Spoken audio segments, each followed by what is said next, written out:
Their seats. We're going to get started here in just a moment. Wow, that usually doesn't happen that fast. That's great. Well, good morning and welcome. We're going to call this joint committee meeting for the Public Safety and Science and Technology Committees in the Georgia State Senate to order. I want to thank everyone for coming, and we're going to begin as we begin all of our meetings with a prayer, and I'm going to put my friend Senator Russ Goodman on the spot to see if he'll give us a quick blessing. Thank you, Mr. Chairman. Pray with me, please. Dear Heavenly Father, we just thank you for today, Lord. We thank you for loving us. We thank you for the gift of salvation. We thank you for the ability to be gathered here today and learn more about this issue that we're going to be discussing, Lord. We pray to the people of this state, the people of this country. We pray for the situation in Israel. We pray for the innocents on both sides of the matter, Lord. We just pray. We live in a complicated world, and it seems sometimes that things are coming apart at the seams. And Lord, we just pray for our better angels to shine through. And Lord, as we go about this meeting, we just ask that you give us wisdom and discernment. In Jesus' name we pray. Amen. Amen. Thank you, Senator. I want to begin by mentioning that Chairman and Senator Chuck Payne, who leads our Science and Technology Committee, was unfortunately in a car accident about an hour ago. He is okay. His car is not. So he is up off of exit 277 with the great work of our Georgia State Police filling out an accident report, and he's going to try and bring his bumper in probably the back seat of his car home. But he is fine. He sends his regrets, and he hopefully will get home in time to be able to watch us online. I do want to mention that this meeting is being live streamed. So all those that are listening at home, thank you to the great work from our Senate press office.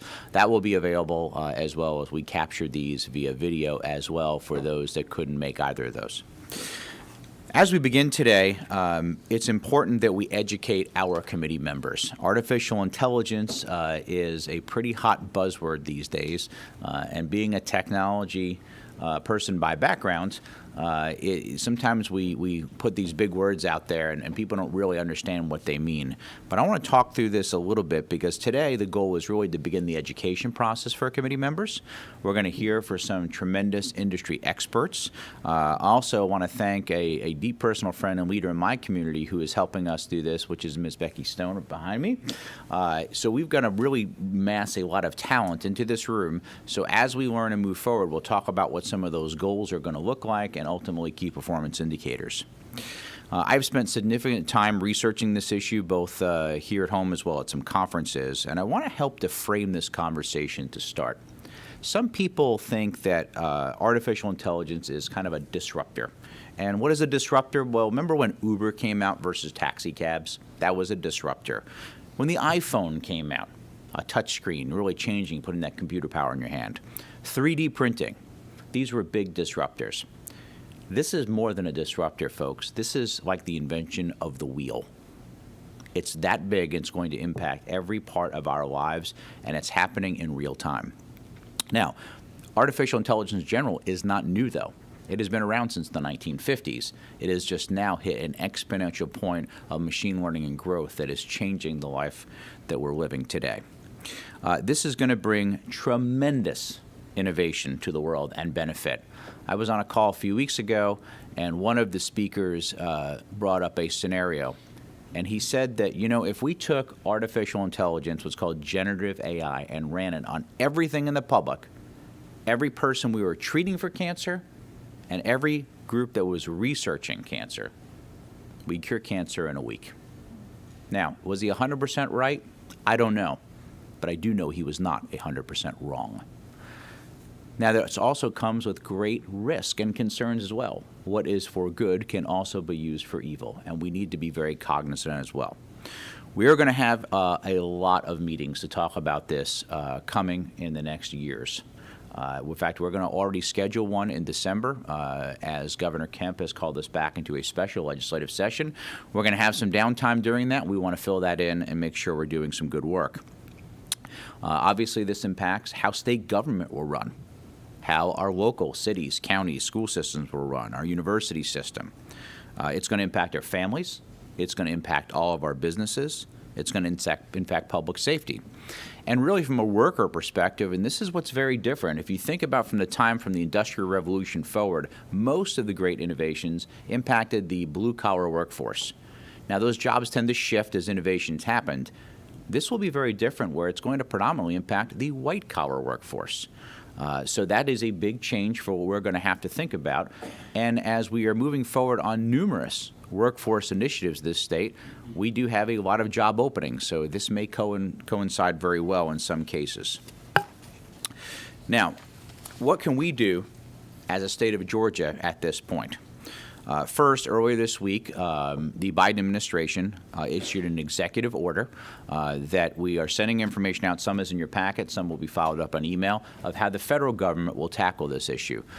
In some cases, we want that to be the case, as not to have a patchwork of 50 different states of ways to handle things.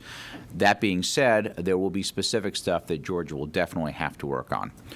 We want to look at best practices. Some of the work that Becky and I have already worked on is looking at what are other states doing, what's happening around us, to make sure that we're pulling from what they're learning ahead of time. I want to make no mistake, we do not want to stifle innovation here. In fact, the exact opposite. But we want to balance that with guardrails to protect Georgians. And also to tell you, this is evolving literally sometimes on a daily basis. So what we're doing now is just trying to get our path straight as this continues to grow leaps and bounds. Now, as all of us know, and we like to brag, Georgia's been the #1 place to do business for 10 years. Thank you to Governor Kemp, Governor Deal before him, and the great work by the Georgia Senate and House of Representatives and all of our key business partners. To maintain that in the future, we have to be the #1 place for artificial intelligence. We are the #1 place for education and AI at every level. We want to be the #1 place in our cities or counties and in the state government. Again, tying together the #1 place to do business, in the very near future, we have to be the #1 place for AI as well. And as all of you know, I'm very passionate about all things public safety.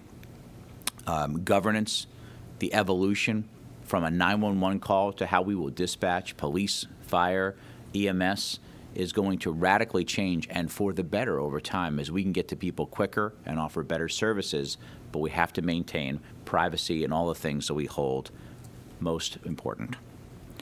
Some of the key performance indicators we're going to be looking to do is really looking at the first 6 months, 1, 2, and 3 years out.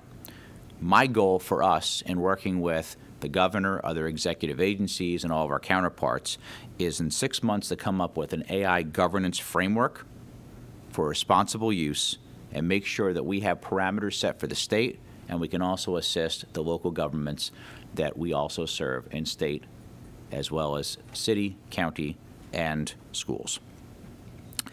In summary, this is the beginning of a learning and working process. I'm glad we're all here. We're all on this curve together.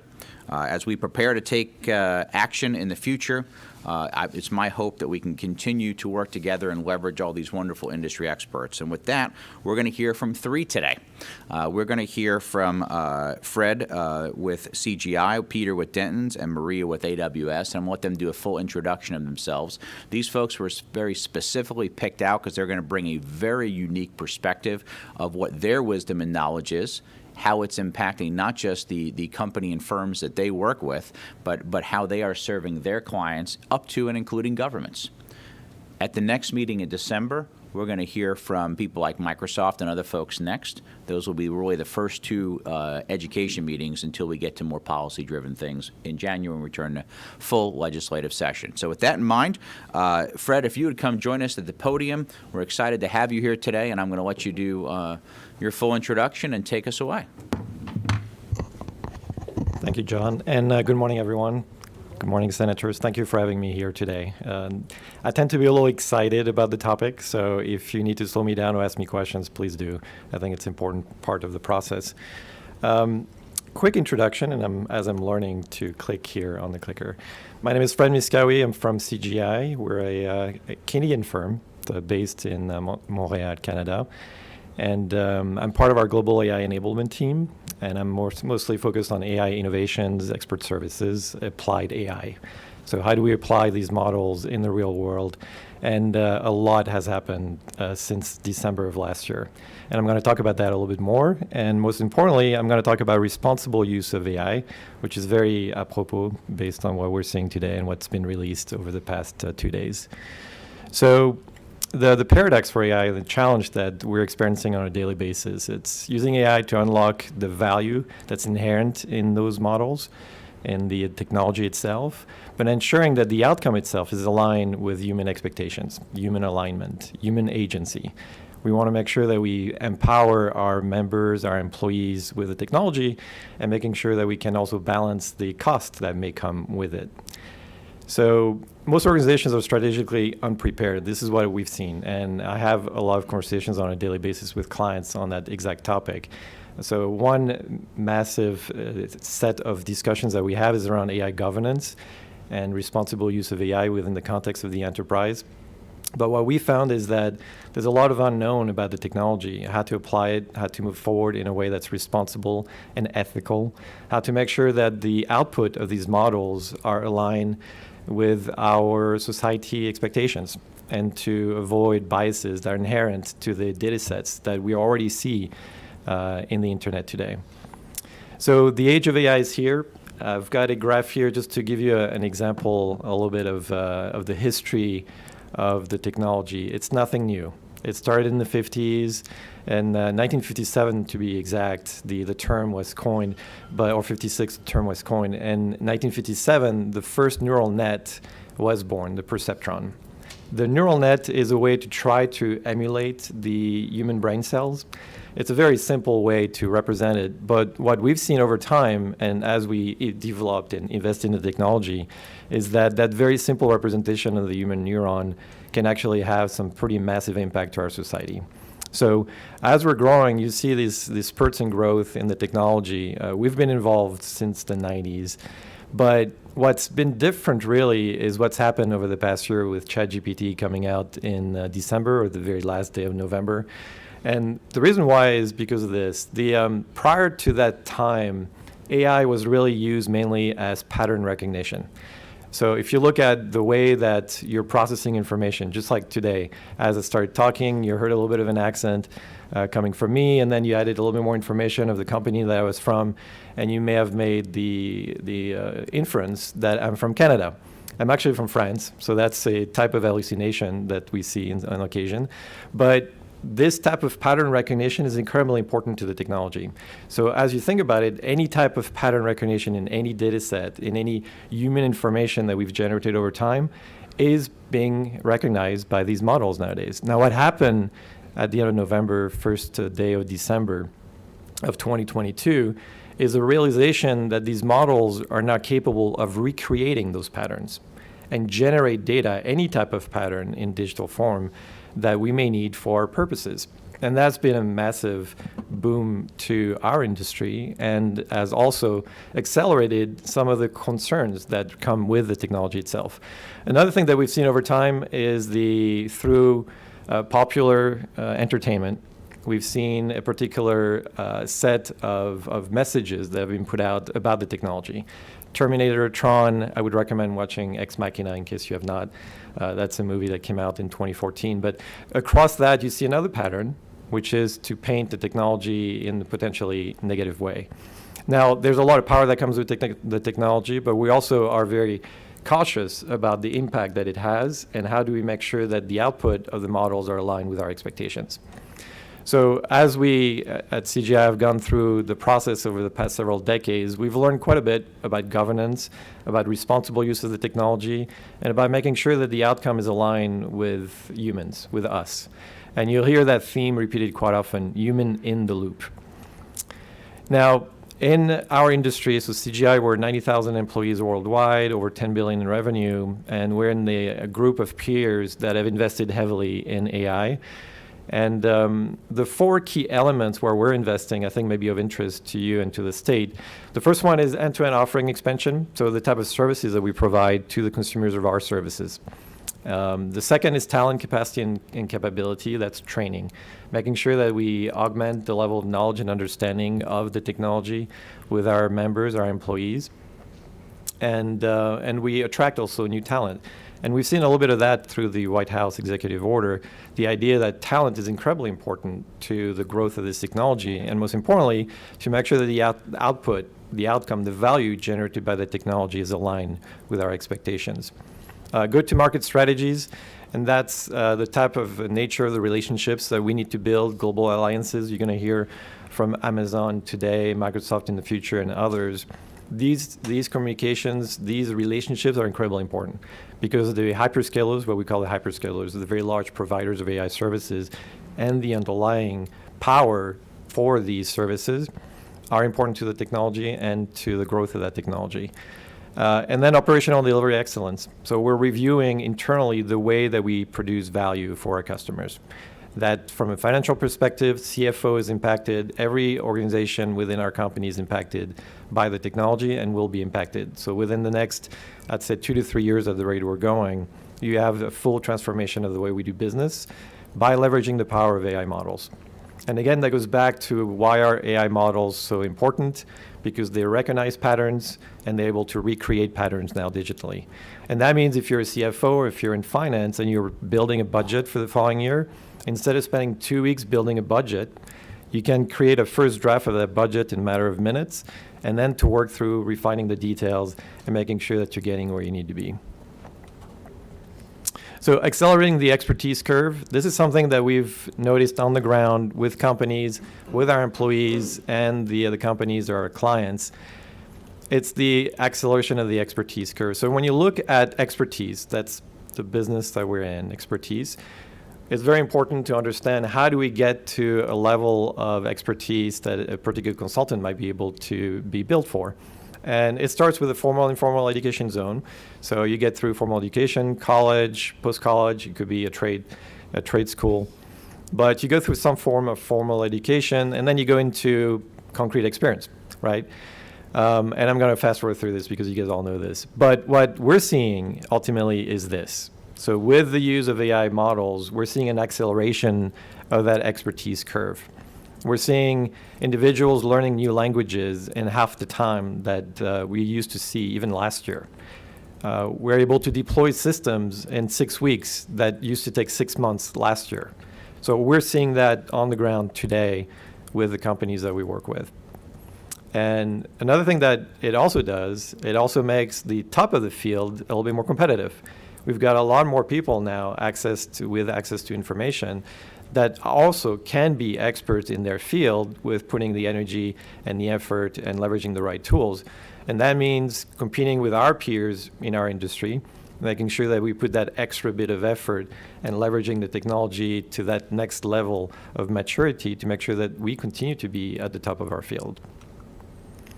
Now, an important research paper from 1984, some of you may already know this, but I think this is really important to bring in this morning as part of your learning journey in artificial intelligence.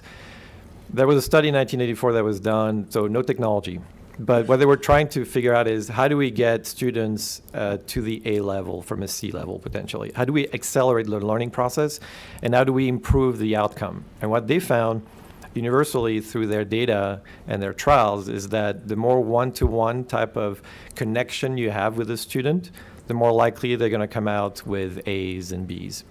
And the curve that you're seeing here with the tutorial and one-on-one, now you're seeing a bell curve that is squeezed with a lot more students in the A category or the B category. And we're seeing that with our consultants as well.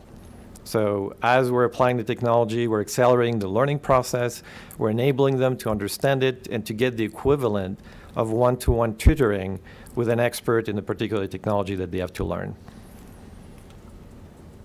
So what does it mean for us?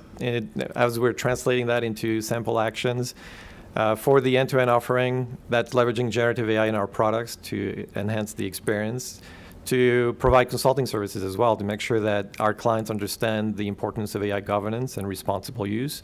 You're going to hear a little bit later today about the importance of regulations and laws as well. And what we're promoting is an environment, an ecosystem where both are important to the safety of human agency.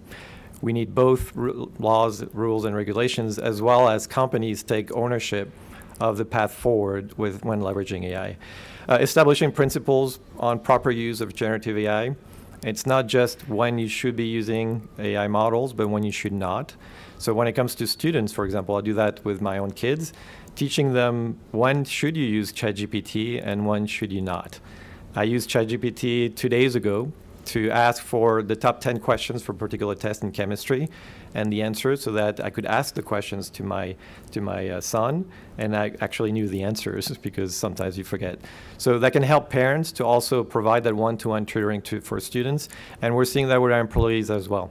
It provides us an acceleration, and the more we use the technology, the more we embrace it, the quicker it's moving. And that's another thing that maybe I'll leave you with as a concept for today, is the idea that this is moving quickly. And because it's moving quickly, what we're doing is we're putting guardrails and guidelines in place so people understand the intent. And because we have learned very quickly that it's impossible to stop people from using the technology. One of the first questions that I ask our clients is, do you know how many of your employees are using ChatGPT today? And universally, the answer is, we don't know. And ultimately, that could be an issue for some of our clients, especially in different fields like the medical field. So we need to make sure that we have proper governance in place, guardrails, as well as data gathering practices and reporting to understand and be able to answer that question. Moving on, those benefits and the value that we see are really geared around mainly large language models. Now, we also have what's called diffusion models in computer vision, but a lot of the benefit that you're seeing, the value that you're going to be seeing for our own employees in the state of Georgia is going to come from these 5 categories: generation, reduction, transmutation or transformation, knowledge access, and emergent behavior. So here are some examples of those. So generation, if you need to generate a new text, a new clause in a contract, right? That's the type of generation that we're talking about. And that can help accelerate the process of responding for us to RFPs. Reduction, the ability to take a large amount of information, like the EU AI Act, over 340 pages of, and be able to reduce it in a way that enables you to get the gist of it before you start digging deeper into it yourself. So it really augments and helps you learn what's happening in the space today a lot quicker. So not only is the AI space moving quickly, but your ability to absorb the lessons from what we're doing today is also in your hands to learn quicker. Transmutation or transformation, an example of that would be, for example, if you have a legacy code base and you need to transform that code base into something more modern. Until today, a lot of times the cost associated with modernizing software algorithms is just too much for a lot of our clients, so it just doesn't happen. And now what we're seeing with the technology is a lowering of that bar. So if you have COBOL, if you have old code that's requiring a lot of talent to operate and maintain, all of a sudden you're now able to modernize in a way that's a lot quicker and a lot cheaper. Knowledge access. We all know the amount of knowledge that engines like ChatGPT have been trained with, but it's actually very important to the work that we do because of that latent information. We're able to do some pretty interesting things like generating reports or the ability to generate reports for police officers and accelerate the process for them to get them more time with our communities. And the next one, emergent behavior, these are things that we're starting to see and leverage the models for that they were not necessarily trained for. Things like strategic thinking, the ability to parse a particular problem, the ability to provide guidance on how to approach a given problem. All right, so the 3 trends that we're seeing in generative AI today and in AI in general, number 1 is responsible use. A lot of companies want to be able to experiment. They want to be able to move forward. A lot of our clients, even in the public space, are in that space as well, but they need guidance. They need to understand how to move forward in a way that's safe and safe for the citizens and the employees. Enterprise content documentation, that's probably the number 1 use that we're seeing today, or retrieval augmented generation.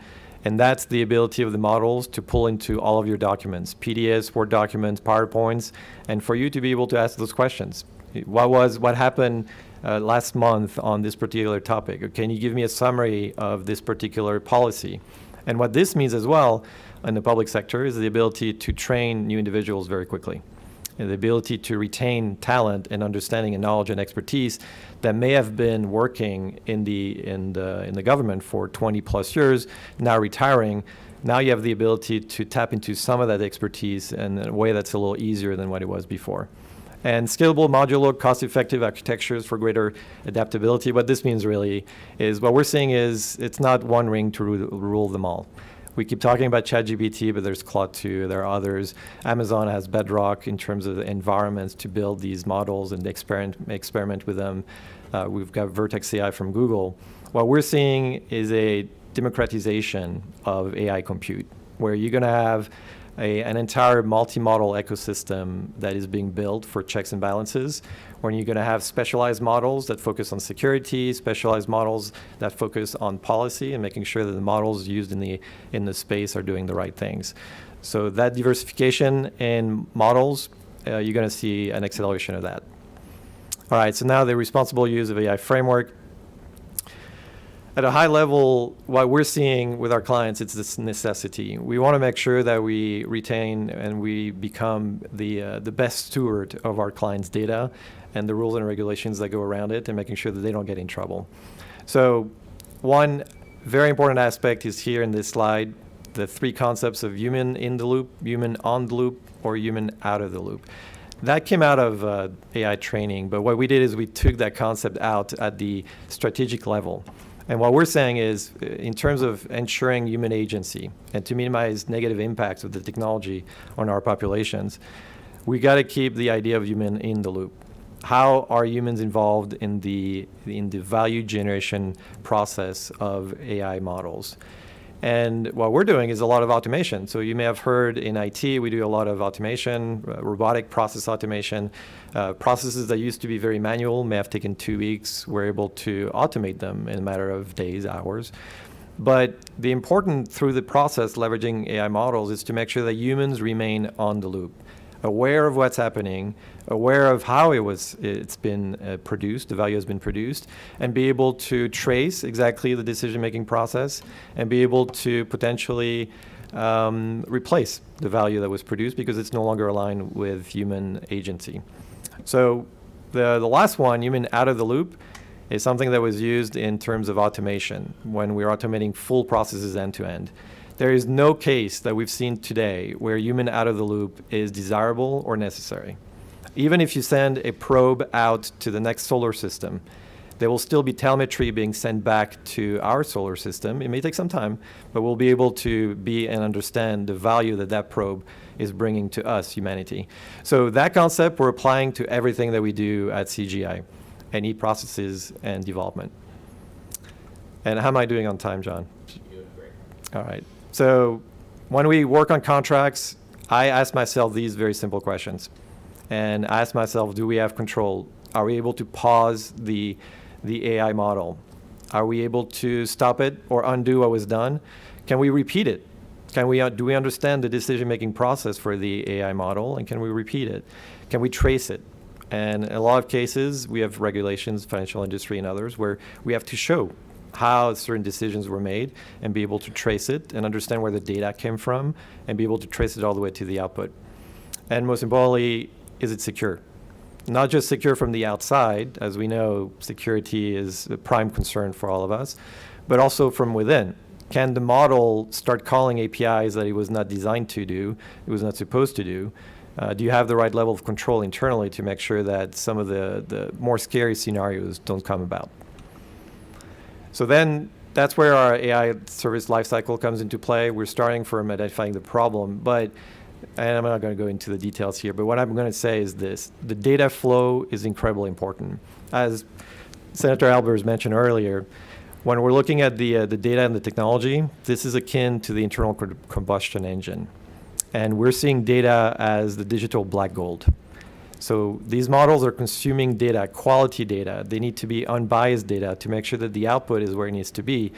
And you're going to see an acceleration of the need for high quality data to be fed into those engines. That's why we refer to it as digital black gold. But that's an important aspect of the value lifecycle and making sure that the output, again, is aligned with human agency. Key questions that we ask our clients is know your risks, and that's applicable as well at the state level and all of the public agencies that we work with. Do you understand the intellectual property and copyright risk associated with bringing the particular model to bear? Do you understand the business operations risks? So if you're going to be using it for building a budget, do you know the type of risk involved in generating a first draft of that budget using the technology? How well has it been tested? And who is it going to be impacting potentially? Cyber threats and security risks. what you're going to see is likely an acceleration of introduction of specialized AI models that are dedicated to security. You're likely going to have all of us here in this room have smartphones. I'm going to make an assumption here, and all of us will have a model running on our smartphones that will help us protect against certain types of calls. As an example, I got a call about a month ago, and just for fun, I actually do answer those calls, even though I know that they're spam. But I had one case where the individual that was talking to me was talking with an Indian accent, and as I said hello, that in the middle of the sentence, the accent switched to a Midwestern accent. That was in the middle of the conversation, and I said one or two words. I try not to have my voice recorded during these conversations, but it switched in the middle. The models are already used to attempt to influence you. We've already heard of examples where the models are used to impersonate a loved one, where they'll call you and say, hey, I've been arrested, can you send me money over here? That's already happening. So what we're seeing is an acceleration of introduction of models to help counter that.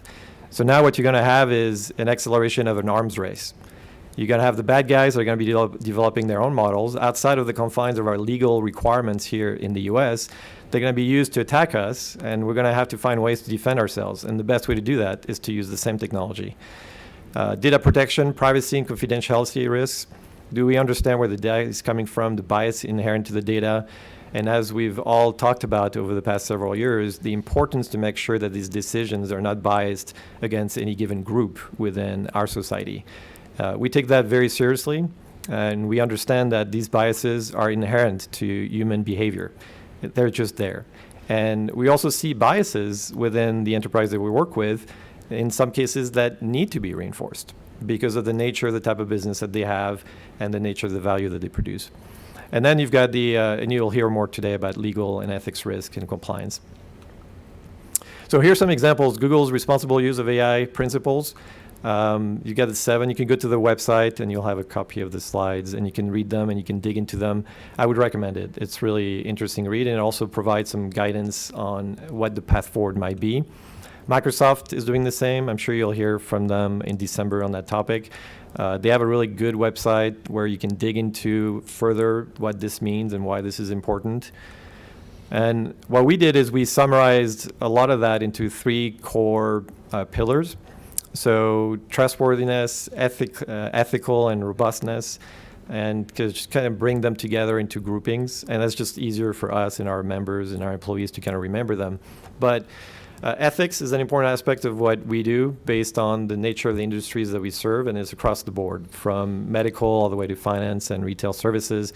We serve pretty much every industry. So we have to make sure that we understand the ethical ramifications of leveraging the models in the ecosystem. Trustworthiness is pretty wide. It also includes security, making sure that we understand the impact and how the attack vectors might grow. So how will bad actors be able to get into the system? And then robustness, which is another important aspect of that, which I think you may need to remember, is the cost. So what we're seeing is even $20 per month per employee at 90,000 employees, that's a lot of cost that we did not anticipate a year ago. And that means that when you look at planning, when you look at investing, you got to plan ahead. So a lot of our clients are not able to make the move with the technology right now because of their financial cycles.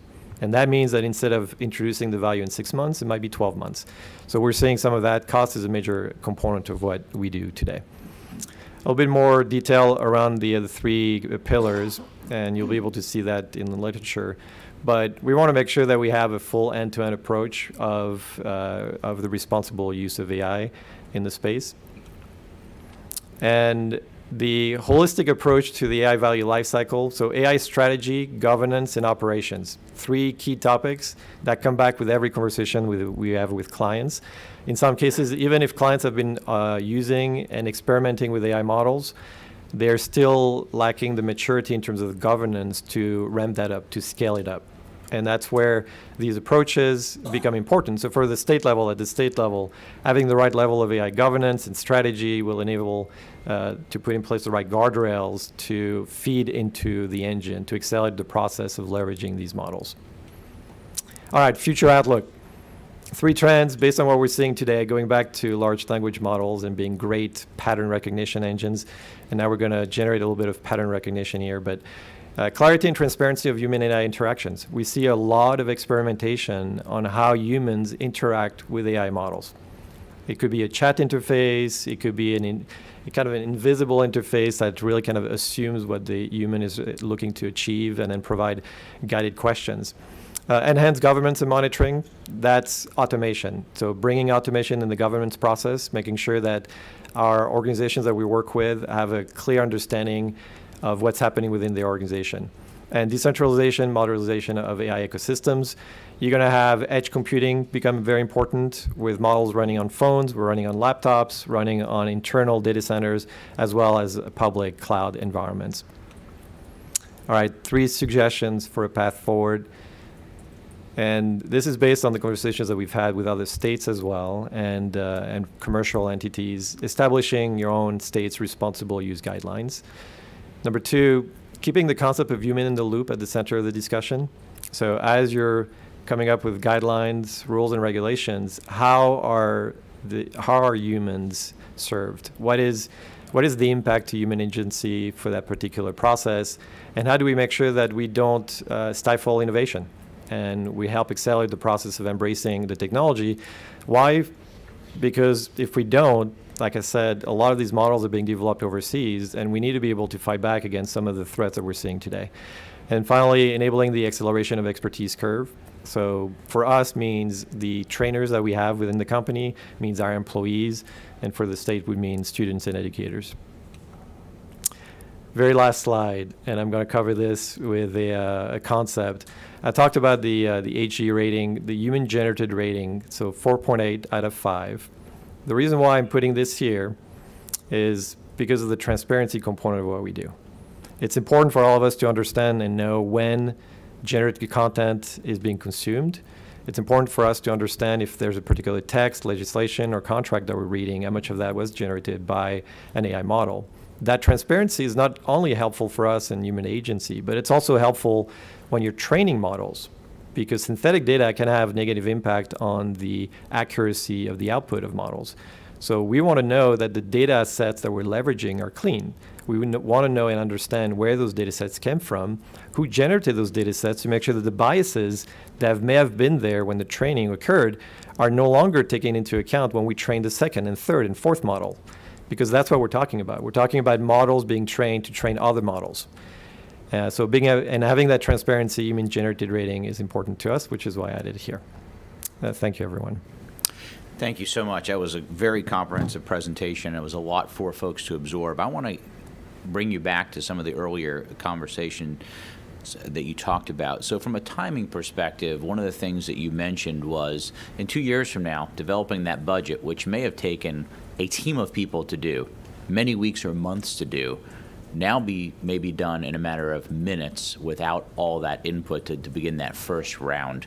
Also, we talked about the return on investment for companies, right? Do they invest the dollars now, because that could be an increase in cost for hardware, software, licensing, things of that nature. However, long term, that also is likely as people retire or leave their workforce positions, they may not necessarily backfill in there. So can you expand a little more of how you see that kind of timing curve happening for investment versus return? So we're seeing investments today, and it's done through experimentation. So the right AI governance layer, the right responsible use of AI is important to help the experimentation process.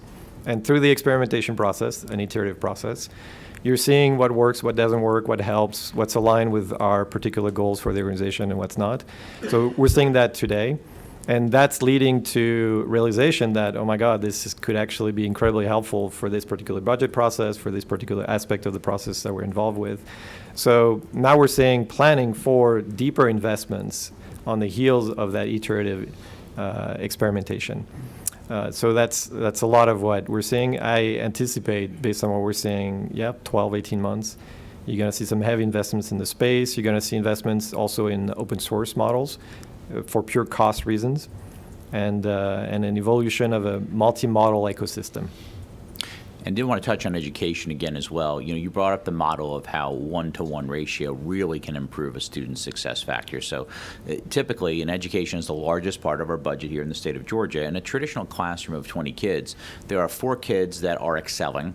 There are 4 kids that are behind. There are 12 kids in the middle, right? And that's just typically the way it works, right? So what we're doing is we struggle sometimes to balance that because we want to make sure that the kids who are a little behind, we get them up to speed or even above. The 12 in the middle are just there. They're caught in the middle. And then there's 4 that are too far ahead, right? In some cases, we don't want to slow them down. We might take them to another classroom and put them into an advanced program. What I'm seeing, and I want your thoughts on this, is now those 4 kids that may have been struggling right now with the use of AI, they can almost have a one-on-one experience with AI to get them caught up much quicker and to really propel education. Can you expound upon that a bit? Yeah, so when you look at that expertise curve, the 4 towards the bottom of the curve, and I would also put a spotlight on the next 4 and the 4 after that. But what you're going to see is an understanding from the student's perspective, leveraging the technology of what they're capable of doing. So I think it's an acceleration of the realization of what they can and cannot do, and help them compensate where they are having really difficulties learning. So you're going to see that acceleration in learning, the improvement in grades.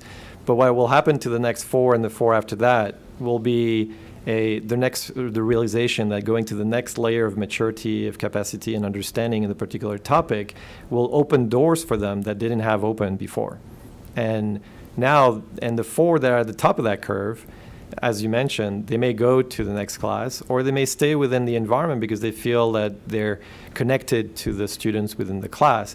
But now you've got a one-to-one tutor for that individual that can take the student to the next layer of capacity, to an AP class level.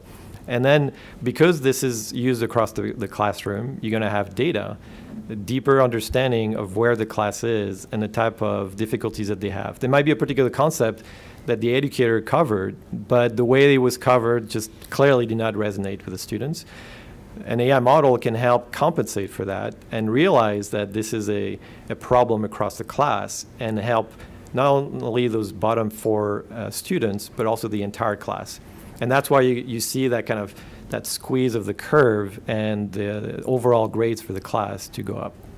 And this is very exciting. Back in 2015, I passed the Digital Classroom Act, and the goal is technology can be the great equalizer for all kids in education, whether they're urban, suburban, they're rural, socioeconomics. It really allows all those boats to rise in that tide of using that. I'm monopolizing the questions here, and we turn it over to the committee members to see if they have some questions for Fred. Let's see, Senator Dugan. Thank you for being here. So Senator Albers is the technology expert. I can't even program my smartphone, so I'm coming at you from a different angle here. But on slide 29, and this is where it comes out, I am smart enough in technology to see the benefit of AI moving forward. I do get that. But on slide 29, you have 3 categories in there. My question, I wrote a whole bunch of stuff down, but my question is really, when you're talking about the enhanced governance and monitoring, you used the term ethics multiple times in your presentation. Whose ethics? Even in this room right here, where I have the highest regard of everybody that's sitting here, every one of our ethics is going to be different. And if we do ethics based off governance, whose governance? It's not a Georgia thing. It's not a U.S. thing. It's not a North American thing. It's a world thing. Whose are we using? Because with all the potential to do good in the wrong hands, I do see potential to do bad. And, you know, there are cases throughout history, a recent one on a much smaller scale here that would have been in the pharmaceutical industry. They're going to introduce these drugs that are non-addicting until we find out they're not. So how do we get ahead of this to make it so the potential for abuse is mitigated as much as we can AI possibly? It's a great question, and it's a question that comes up in every conversation that we have, every public discussions that we've had, that comes up. And what I'm seeing, Senator, is an acceleration of the conversation. Whereas because this is now introduced in the ecosystem, these core discussions around ethics, what is important to us within the confine of our group, of our society, what is important to us, that accelerates the conversation. The conversation is out there. People are discussing, well, what is important to us, and what do we want to make sure that we apply in this particular context. And that discussion is a very democratic process. It's an important aspect of the process. And we're seeing that at the commercial level as well as the public sector level. And you need to continue to have that conversation, not just initially, but through the entire life cycle of use of these models. And eventually, I think we'll get it right. And if not, we'll be a lot closer to where we are today. Just one follow-up, if I could. Certainly. And I don't know this to be a fact. It's one of those things that I've heard hearsay from my entire life. One of the differences between and I understand you're French, but you work for a Canadian company. Settling the Canadian West and the U.S. West, why the U.S. West was so volatile and the Canadian West was not, is because in Canada, they sent law enforcement first, and then the population followed. In the U.S., they sent the population first, and then much later, law enforcement followed. What you ended up having was both of them were Democratic-type atmospheres, but the safety net was put in place first to prevent the violence. And I'm not saying that we're going to have shootouts in the AI saloons here, but that's where I'm getting at. Should we not have, as much as we possibly could, safety nets on the front side instead of, well, we'll get to it when we get to it? I don't know that I can answer that question without getting in trouble, Senator, but what I can say is the discussion around that process is important. And the balance between sending law enforcement first versus sending the settlers first, having the right balance for a particular group of individuals involved in that, it will be important. What I do know, being an immigrant to this country, being a U.S. citizen now, is that there are a lot of benefit and value to the approach of making sure that we don't stifle innovation early on. And that way we can come up with new, interesting, innovative approaches like the internal combustion engine with Henry Ford. A lot of these new techniques, new inventions that came about were because we got in trouble, because we were moving quickly, because we had to react quickly. And so in a lot of ways, I think this is a great part, a healthy part of the discussion, a healthy part of the process. You have to bring in history. You have to learn from history. All I ask is that we make sure that we look at also the history of innovation and the value, the benefit that it has brought to all of our society. Even marginalized groups of society have also benefited from innovation. Thank you. Senator, I love your history and analogy. It's apropos. I think in this case, it's already going. I think we want to make sure we get alongside of it to go with it. That's kind of what I was asking. Question, Senator Jones. Number 9. Thank you, Mr. Chair. So I have a question.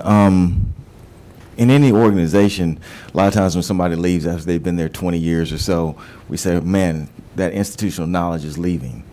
But yet on 2 of the slides, it had like employee training, the access to institutional knowledge management, and access to institutional knowledge, which usually kind of means those intangibles that aren't in the book. Can you kind of explain what you mean? How would you be accessing the institutional knowledge? It's very interesting there. Yeah, and might take longer than this particular committee, and I'd love to have a discussion on that after fact. But here's what we're seeing. When you're feeding the right data sets within these models, you start seeing patterns. And what we look at is, what are the impact of that particular individual's retiring on the organization? What have they produced in the past? What decisions, what emails have they created? What letter correspondence have they done? When you ingest all of that, you get a pretty good feeling for the level and type of expertise that an individual has. And then working with the individual, knowing that they're going to be retiring over the next 6 months, you can augment the model, fine-tune it, if you will, and make sure that you have a better view for what that expert was providing in terms of value to the organization. You can definitely do that as a way to help, but even in that process, you can get in trouble very quickly because now you're making inference, you're making assumptions based on that, which is why human in the loop is incredibly important. No matter what, somebody has to come in to kind of take over the role, or at least to have that level of responsibility for what that individual retiring had, and making sure that you have that human agency that's still represented in the value generation process. Other questions? Senator Goodman, number 3. All right. Thank you. Thank you for being here. Thank you, Mr. Chairman. Thank you for being here today. My question is, I guess, a little more broad, but I certainly, like Senator Dugan, I guess I'm smart enough to see the value of this, but I'm also, I think, pragmatic enough to see the downside as well. And I understand it's here and we can't do anything with it, but I'm sitting there thinking about those of us involved in public service. And I think about the last 20 years with, well, it was 1994. I was a junior in high school when I first got on the World Wide Web, right? And from there, the internet's come, and now we've gotten social media. And I don't know if you've ever fought a fire in South Georgia, but when the fire, it creates its own weather, and it gets in the tops of the trees, and it's jumping 3 miles ahead. And if you're, spotting 3 miles ahead, and if you're standing on a dirt road, it's pulling some of its oxygen, and it's like it's sandblasting your face. Yep. And I tell people, and we both do with our constituencies, deal with misinformation out there. And it's almost like trying to fight a forest fire in South Georgia. You can't get in front of it to plow in front of it. All you can do is plow beside it. You know what I mean? And so when you think about the chaos in society and what we're seeing today and how it's scary, what we're seeing, imagine putting the tools of AI behind that and what that's going to do to society. So that's where I question is not only what it's going to do as far as our society and how we deal with others and what the news that people see and the things they hear, what it means geopolitically, starting wars, what it means for some crazy person, because let's be honest, everybody in this world isn't always stable, right? And somebody that wants to type in, if I wanted to poison the water system in the city of Atlanta, what if I wanted to create a dirty bomb? Those are a dirty nuclear bomb. Those are the kind of things that really concern me. Because if you go back in time and ask the scientists that developed a nuclear bomb, I bet you a lot of them would be like, I wish we'd have left that alone, So I just wonder, like Senator Dugan was saying, you always have this tug between good and evil in this world. How do we stop this from being used for evil? That's the thing that concerns me, and it's almost like a little bit of the book of Revelations playing out in front of our eyes when we get to talking about some of this stuff. That's my biggest concern. How do we stop this from being used for evil? And I think that's a question that we're going to be wrestling with for decades, centuries moving forward. But what I do know based on the history of human conflict is that when you shine a light on the differences between people, oftentimes you can resolve conflicts in a diplomatic way. So what we're trying to do using the technology is to shine a light, make sure that everyone understands the information and has the same level of information to be able to make the right decisions. That conflict is inherent to human societies. What we need to do is to make sure that we have the tools in place to be able to minimize the impact of the conflicts. And it's effectively what we've done in this country. The laws, rules, regulations, the system that we have in place, even the economic system in place, is there to minimize the impact of conflicts between people. And it's no different with AI models. When I talked about the importance of transparency and knowing what's generated by AI and what's not, we have an example of Tom Hanks, his likelihood being replicated, right, and then words coming out of his mouth that he never said. Same thing in the political space. We have a similar issue. What we need to do is we need to push for transparency and understanding of when these models are used and be able to also invest in technology that helps recognize when something has been generated. And if you do that, you'll be able to have a system of check and balances that will minimize the risk and the impact. The way I look at it, I tend to be an optimist. The way I look at it is that AI models are far likelier to solve the biggest problems that we've been wrestling with humanity than they have to destroy us. So when we look at nuclear power, yes, it's dangerous, but we found ways to mitigate it, to manage it. And now, thanks to nuclear power, we're able to go to the next solar system.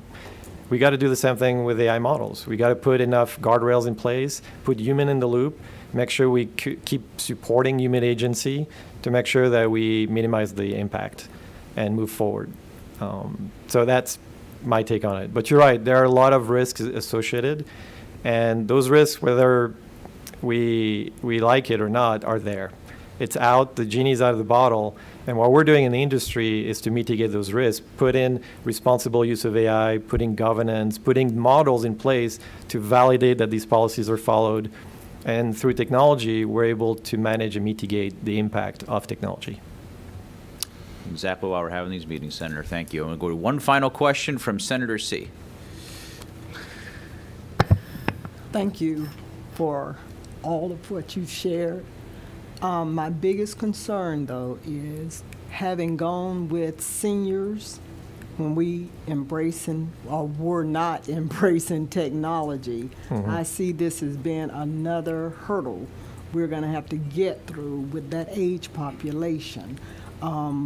As far as I know from the community centers that I do in my own district, one of the biggest concerns are seniors being taken advantage of.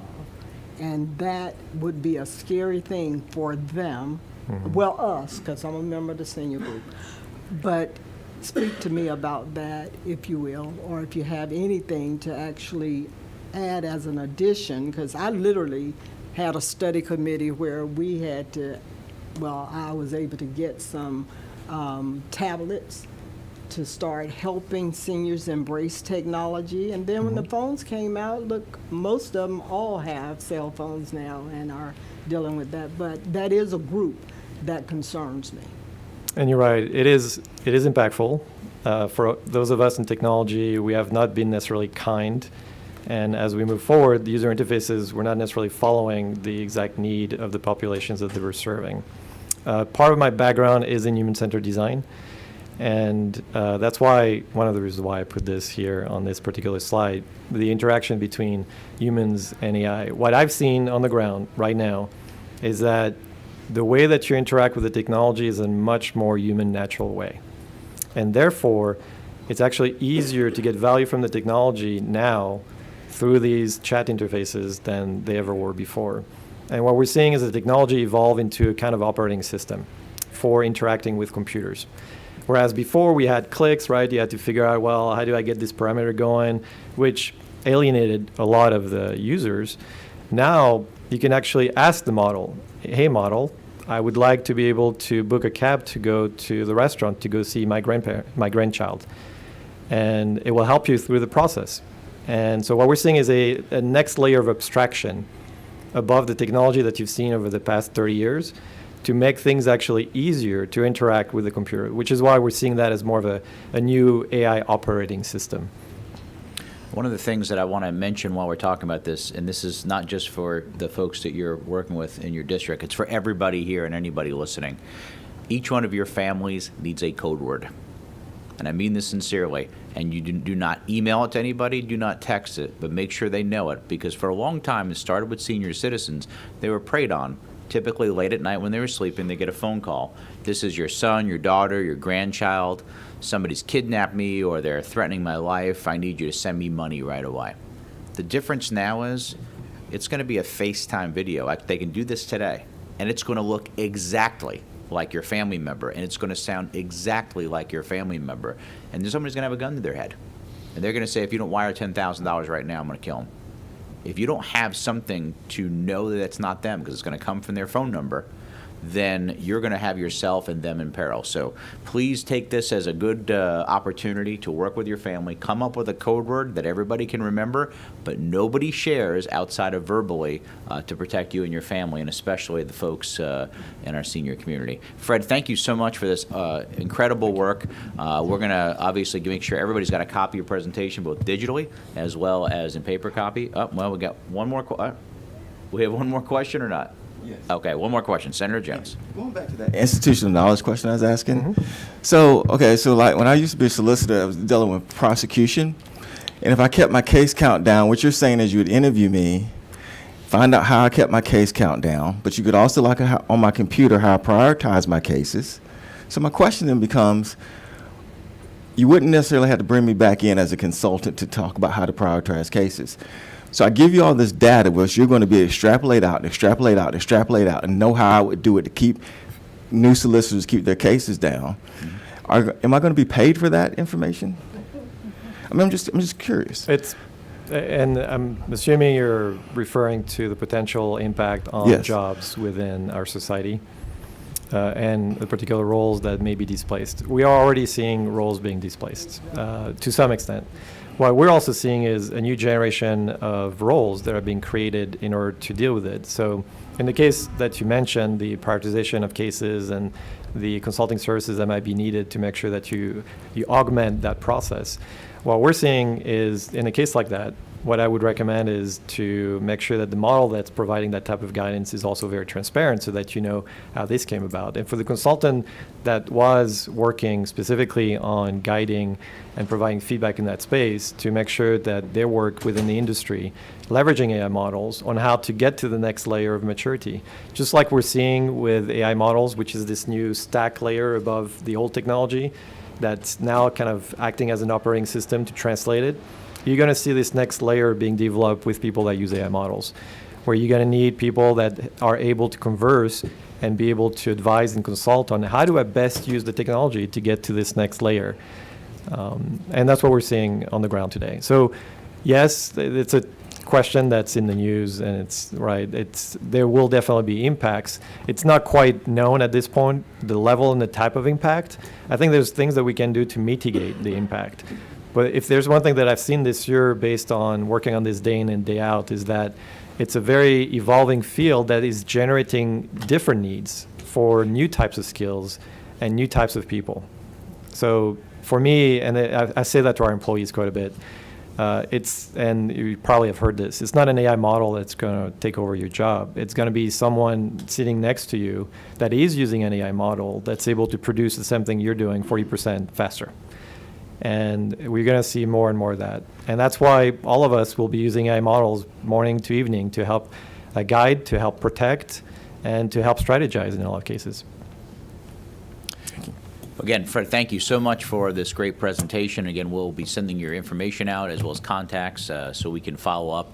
And there's a lot of work ahead. We appreciate it. Thank you, everyone. Appreciate it. All right. Before we bring up Peter next, I just want to bring up a couple of points for people. If you don't have, these are free tools. You should probably start looking at. Everybody talks about ChatGPT. That's a big one. Claude is another one. Bard is another one that are out there. These are good tools to start playing with, and I'm going to give you a couple examples of how I use them. A lot of us here write for like a local magazine or a newspaper, right? Well, I write for two. And one of those I put in there about 6 months ago. I need an 800-word article from a southern state government elected official on effects of a pre-recession with increasing interest rates and inflation and a couple other factors. And in 10 seconds, it wrote me an exact 800-word article, and I didn't change one word. It was that good. Now, I referenced that I got this data from artificial intelligence, but in Fred's model that he showed just a moment ago, on that scale at the end, it was 0, right? But let me give you a couple other examples. I had a group come meet with me that wanted to change my opinion on the death penalty. They came and met with me, and after they're done, I went into all three systems and I said, give me the pros and cons and facts on the death penalty and your opinion. Well, ChatGPT said, well, I'm a computerized model. I can't give my opinion, but here are all the facts and figures and pros and cons as outlined. Well, I went to the next one. Claude gave me almost the same exact type of an answer. Bard told me why the death penalty was awful and terrible and why we should get rid of it. That's interesting, right? Another one, I went in and I said, well, I'm going to check myself. What does it pull up? When I pulled myself up, it said that I was formerly a state representative and I had all these different business interests and I went to college these places. None of that was true. It didn't even have my current information correct of where I was. So I said, well, where did you get your information from? It said, well, I pulled it from multiple sources. Well, I said, well, you're wrong. They said, well, tell me. So I educated it. Well, now it took me as gospel, right? Which means anybody could have done that to anybody else as well. This gets back to, I think, what Fred's talking about, kind of the scary parts of this. I don't know if some of you saw not too long ago, one of them wrote their own Bible verse, right? I'm pretty sure that the folks that wrote the books of the Bible a couple thousand years ago didn't expect anybody to arbitrarily add one later on. But these are things that, again, they're not meant to frighten people, but they are meant to have us have a very healthy understanding of what the negatives and the positives are in each one of these. And I commend Fred for your words of the optimistic approach. I do think the greater good will be served from what artificial intelligence can do. But the reason why we're meeting, and Senator Goodman, you brought this up, was to start putting those parameters and protections in place now. And further to what Senator Dugan said is ethics. I mean, how often has somebody said, that's my truth? Right? What is truth? So these are things that we're going to grasp with, and that's why we're going through this process. And I think it really leads us. And this was a little bit of an entry and a tee up for you, Peter, to talk to us about what's happening in one of the world's largest law firms. And I also want to thank you, who flew here from California while your wife is 7 months pregnant. Is that not right? So, all right. Well, we'll make sure we don't get you in the doghouse. So please take it away. I appreciate it. Thank you, Senator. Fellow senators, good morning. It's a real privilege to be here to talk about such an important topic for the state of Georgia, artificial intelligence. My name is Peter Stockberger. I'm a partner with Dentons. As Senator Albers noted, Dentons is the world's largest law firm. I'm based in our San Diego, California office, where I lead our U.S. artificial intelligence practice and co-lead our global autonomous vehicles practice. So my practice day to day is working with both private and public sector organizations on navigating technology, the law, and the emergence of new technologies like artificial intelligence. So I'm really going to talk about four things today. I'm going to lay out the promise and peril of AI, and I put this slide deck together before the White House's executive order on AI that was released yesterday, and in their opening line, they used the phrase promise and peril, so I feel proud of myself. I'm going to walk you through how AI is being regulated today, both globally and at the federal level and at the state and local level, to give you a sense of what's happening today from a legislative and a regulatory perspective. I'm going to talk a little bit about what Fred talked about, which is this concept of being responsible in the use of AI today. And Senator Albers, you noted in your introductory remarks, your goal in the next 6 months is to develop a responsibility framework for the state of Georgia. A lot of other states are doing that. I'll give you an example of Washington and California. But then I'm going to really focus on Senator Goodman and Senator Dugan. You asked a question about how do we protect this in the future? How do we protect against the bad AI? How do we ensure that it's used for good? And I'm going to talk about a proposal that we've put forward in a white paper about a standards-based approach to AI. So I'm going to talk a little bit about AI today, but really more importantly, how you regulate AI tomorrow. So what is the promise and peril of AI? Well, I'm an attorney, so I always like to just begin with basic definitions, like I'm talking to a jury. And, what is AI? In its base form, AI is a machine-based system, a computer program, that can make predictions, recommendations, make decisions on its own, that augments human intelligence. Now, the future of AI is that it may replace human intelligence or actually exceed human intelligence. But that's the baseline definition of AI. So what is machine learning? Machine learning is a subset of AI. When you hear the phrase machine learning, it's a subset that is looking for relationships and patterns. So it's a deeper form of that computer process.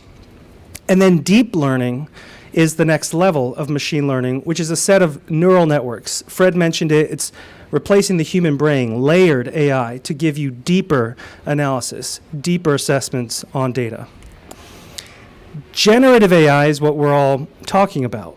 And this is a new form of AI, as Fred noted, came on the scene in 2022. And this is a form of AI that can generate text, audio. Senator Albers, your example right now of the phone call and the kidnapping, it's generating video and audio. Fred, you mentioned the telephone call from India that switched voices. That's generating a new voice. So it's this new form of AI that has remarkable capabilities that virtually imitate human activity. And the reason why we're seeing this boom right now is because there are a number of commercial tools that are just rolling out onto the marketplace. The chatbots are the ones that we all use, and Senator Albers, you noted using ChatGPT. I use ChatGPT all the time with my 5-year-old son to come up with funny bedtime stories. And these chatbots are powerful, and they continue to get more powerful. There's another form of tools that are publicly available now, and they're really enterprise-level tools. And they're produced by the same types of companies. You have IBM. I know Amazon is here today. We have Microsoft. These are tools that are being given to companies and public sector organizations that sit on top of your data. So Senator Jones, you were asking about institutional knowledge. How do you process institutional knowledge? That's what these enterprise tools do. They actually sit on your own data as a company, for example. You feed it in, and it's providing you insights and analysis that you never had before on your data. Microsoft, for example, is releasing what's called Copilot in November, publicly available. And it I'll give you an example. Let's say we're on a Microsoft Teams meeting and we're talking about, well, I have some follow-ups. Let's create a slide deck for the next meeting. This tool, once you close that meeting, can generate a transcript, can generate the slide deck, can generate a follow-up email in your voice. So very powerful enterprise tools, very powerful commercial products that are on the scene today. But why is there so much attention on these tools? What is the underlying issue? Well, as has already been mentioned, AI is not new. It's been around for decades. The rate of acceleration is new. And an analogy that I like to give is if you start at the top of the hill with a snowball and you roll it down and you say, well, the snowball can only get 30 times larger. Well, it has a cap. It'll stop. AI is actually, the acceleration of AI is accelerating, and it's limitless because it continues to learn, it continues to improve. So that same snowball with infinite acceleration in a very short amount of time is the size of Mars. And that's what AI is doing. And right now we're talking about chatbots and enterprise tools. But the future is going to be an ecosystem of AI that connects the physical, the digital, the human. And that's the challenge. A recent analysis by McKinsey estimated that AI could add between 17 to 26 million trillion annually to the economy. So you can see where the promise is.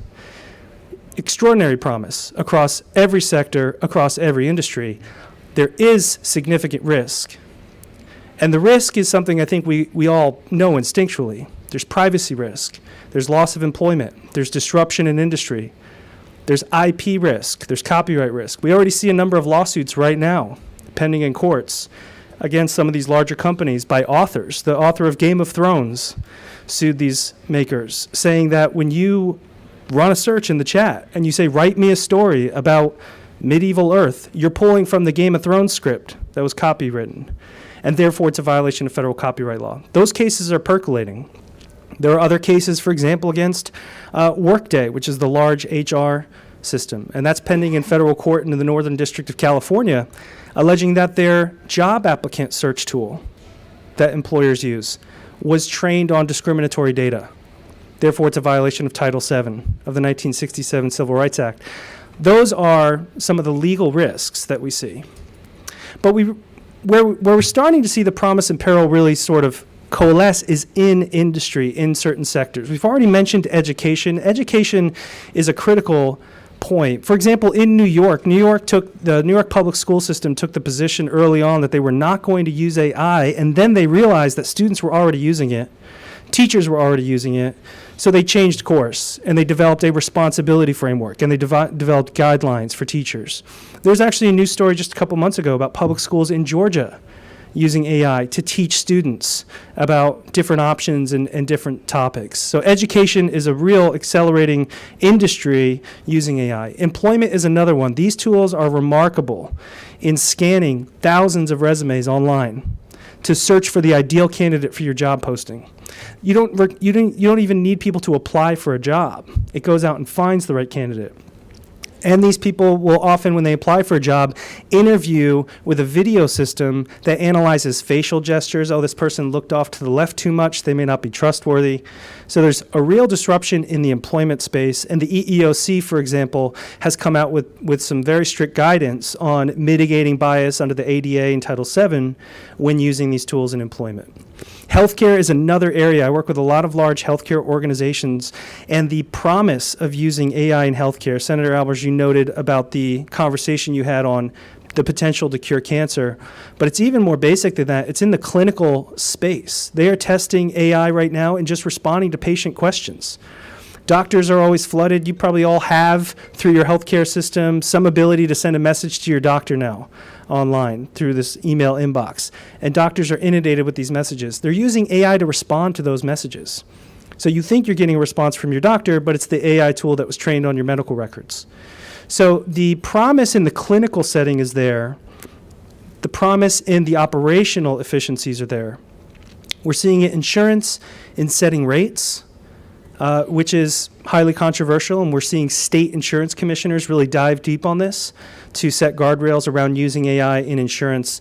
Construction is using AI to actually build out blueprints and build out plans, and that's a remarkable tool that's speeding up the schedule for a lot of construction. So you can see, and obviously in the public sector, we're seeing states like Utah use it for cybersecurity purposes and for public emergency response. And so, Senator Goodman, you mentioned about the wildfire example in southern Georgia. There are a number of states now using AI to predict where the next wildfire is going to occur by looking at smoke on the horizon and analyzing it using AI. So there's tremendous opportunity on the public sector side. Preventing fraud and unemployment claims is a big use case right now amongst states and local jurisdictions. New York got in trouble for that. Because the system they were using, the AI system, to prevent fraud and unemployment claims was blocking people out from actually submitting a claim because the security protocols were too high. So there's a balance. But the promise of AI in each of these sectors is significant.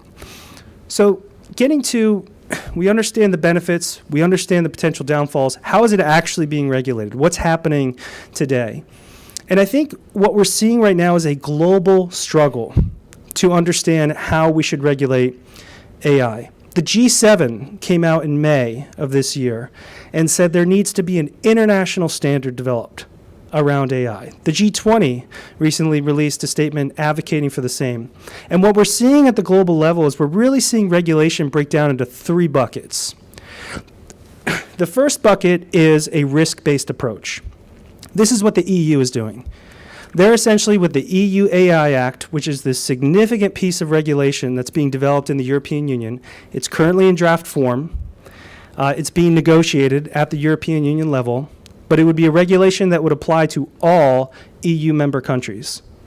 And what it says in the current draft form is that we're going to rank AI based on risk. We're going to say certain AI is just too high risk, where it runs the risk of manipulation or it runs the risk of creating a physical harm. We're just going to ban it. It's going to be prohibited in the European Union. The next level, if it involves healthcare or employment or something along those lines, it's going to be high risk and subject to very strict governance protocols. So they're taking a risk-based approach, which is arguably, advocates of it like it because it's clear.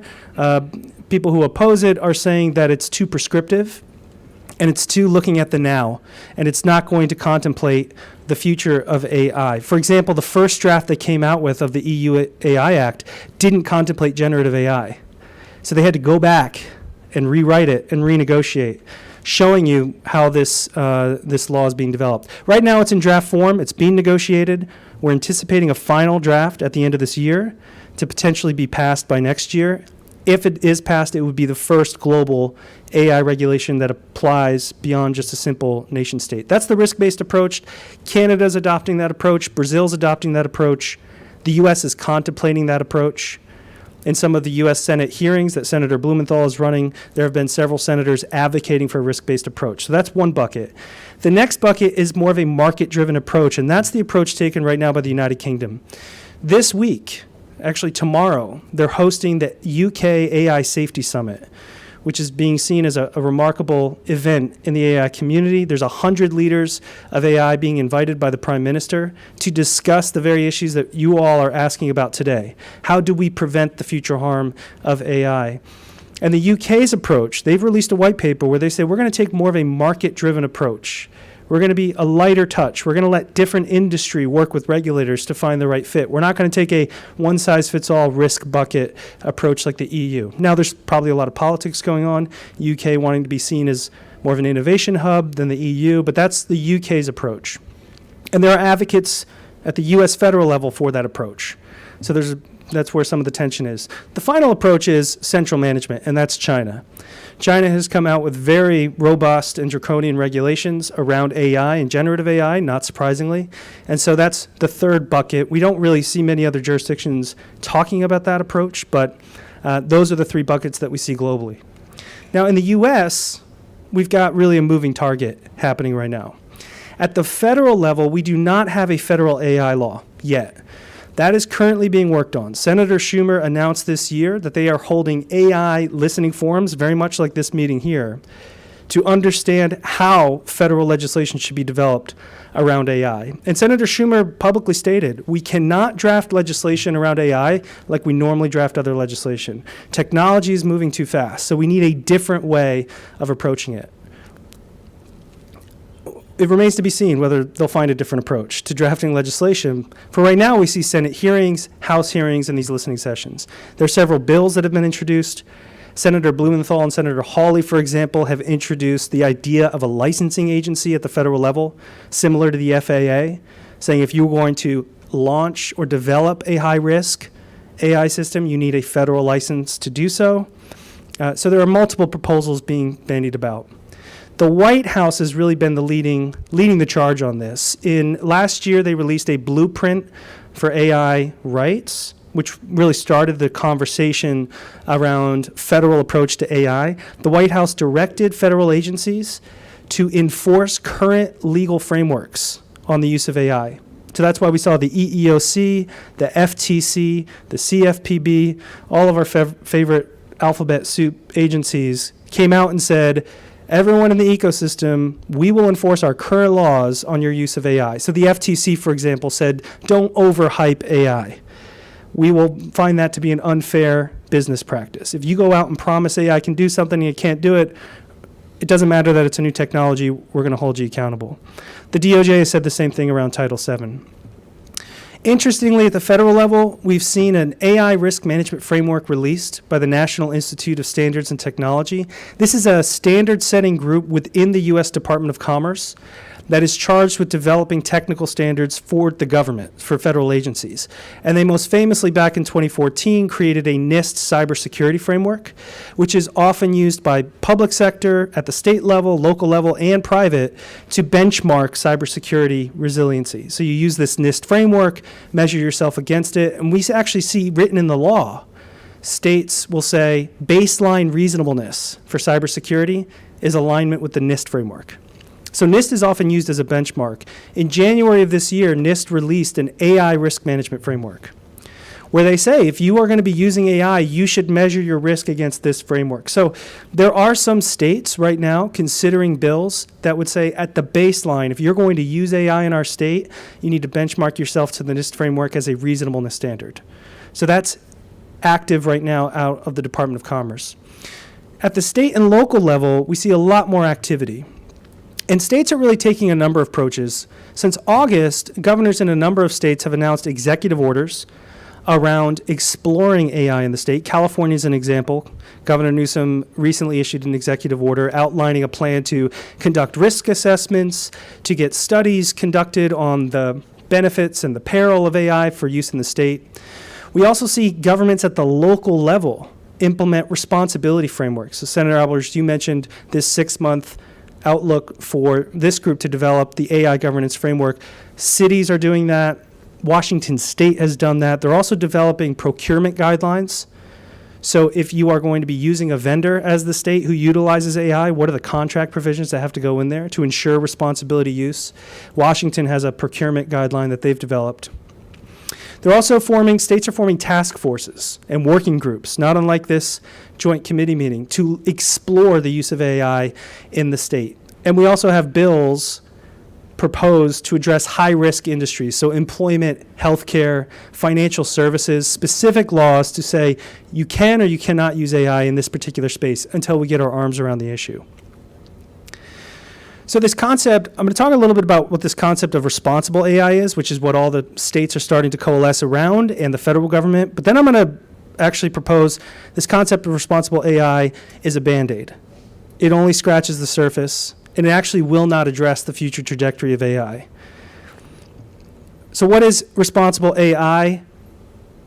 The White House, the OECD, which is the international organization, the EU, NIST, they all lay out these principles.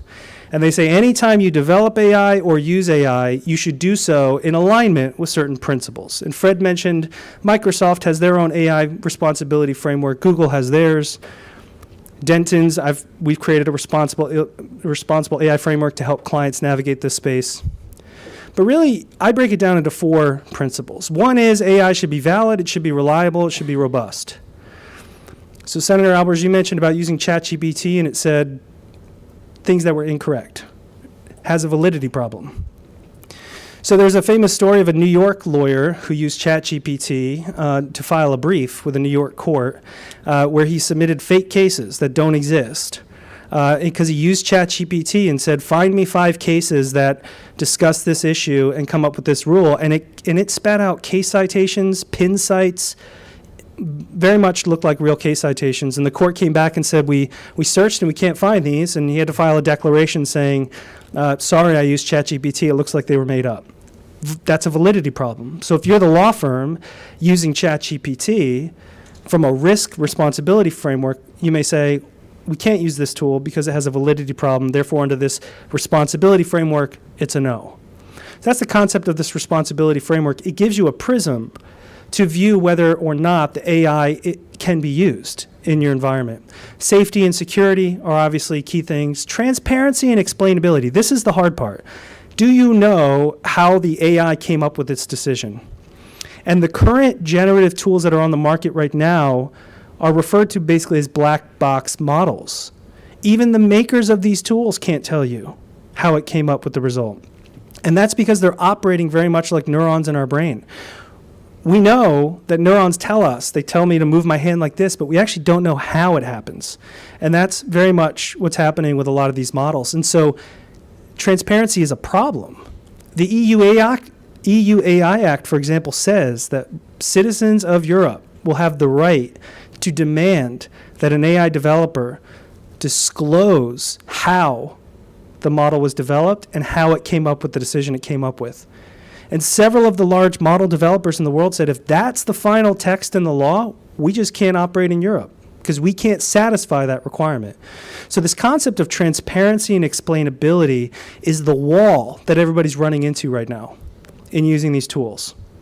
And if you have 100%, you say I have to have 100% explainability or transparency in how this actually came up with the result it did, you have a very hard time justifying the use of the tool in your particular company. So there's a trade-off. So I often see examples, for example, people using AI in the marketing department to generate email subject lines. Pretty low risk. You're not using anybody's personal data. You're using it for a creative purpose. But if you're using AI in the hospital setting to draw medical diagnoses, to give somebody a diagnosis, that transparency and explainability needs to be 100%. Otherwise, the risk could be too great of a misdiagnosis.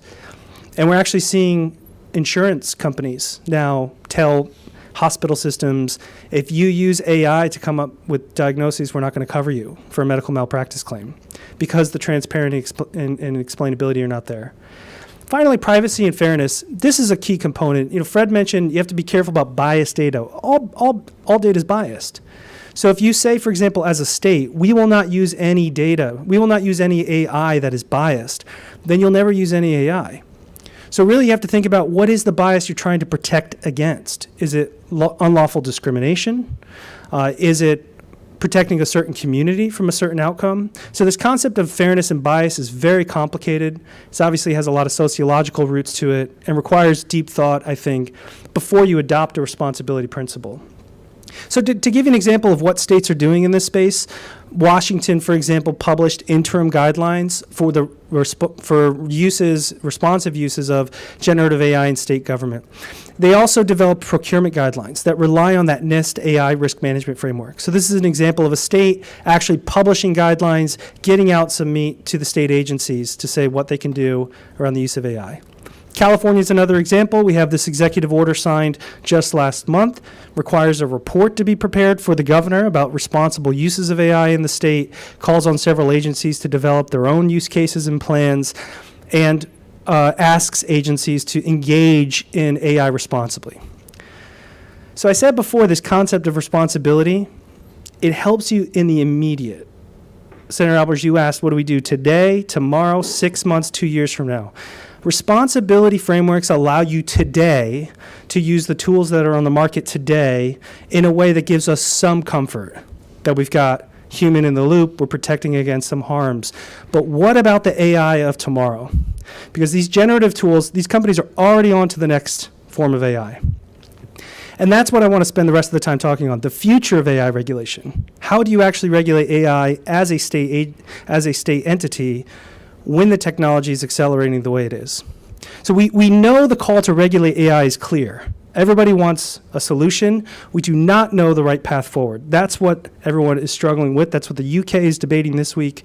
That's what the federal government's debating. And the challenge, the reason why this is a difficult challenge is because AI is going to move through these three phases. We are in phase one, which is referred to as artificial narrow intelligence. These are a set of very specific computer programs that perform a very specific task. They're narrow in their application. They may seem remarkable and revolutionary, but they're narrow in what they can currently do. What everyone is working on is the next level, artificial general intelligence. And this is where AI can perform any task a human being can perform. It's the future of interacting with the operating system, and you think you're interacting with a human being, and the general intelligence that's connecting all of it is actually mimicking human intelligence. We're not there yet, but we're accelerating to artificial general intelligence very quickly. Artificial superintelligence is what Terminator 2 is about, the singularity, the final act of where AI is smarter than human beings, can actually rewrite its own code to perform its own tasks in the most efficient way. This is often the fear about a nuclear attack, is that AI figures out that the most efficient path forward is to move forward without human beings. What's the most efficient way to get rid of human beings? Do X, Y, and Z, execute this code. That's artificial superintelligence. We are not there either. But that's what everyone's talking about right now, the fear of getting there too quickly without the guardrails, without the protections. And really, I don't think AI is going to end up being this singularity. It's not going to be a single entity that controls everything. It's actually going to be an ecosystem of connected AIs, smaller AIs, throughout the entire environment, physical, digital. I often use the example, because we do a lot of work with autonomous vehicles, of the intersection. Right now in California, fully driverless robotaxis are operating throughout the state. Nobody's behind the wheel. Picks you up like an Uber, takes you where you need to go. Those are autonomous, fully autonomous vehicles operating on the roadway. But what happens when the street light is an autonomous AI? The human being is crossing the street in a wheelchair that is an AI-connected device. The fire department truck, the police officer, everything is connected. Physical, digital, buildings, environment, the wind. That's the ecosystem that AI is moving toward. And that's where we're on a trajectory from automatic to I always mispronounce this word, autonomic systems. So automatic is we walk through the airport and the sliding door opens and closes. That's an automatic system. That's a program that's responding to a task. There's somebody present. I'm going to open the door. I'm going to close it. Automated is what we saw with the revolution in manufacturing and robotics and replacing a lot of human activity. We're now in an autonomous stage right now where we have vehicles operating without human beings behind the wheel. But we're moving more towards this final stage, which is fully interconnected, fully mimicking human beings. And really what you'll see this referred to as cyber-physical systems. These are internet-connected, AI-connected systems. And the diagram here just shows you all the different ways that these can be connected throughout our communities. So that raises the critical question. How do you govern systems that are actually on a path to becoming self-governing? The word autonomous means self-regulating, self-governing. AI will actually exceed human oversight.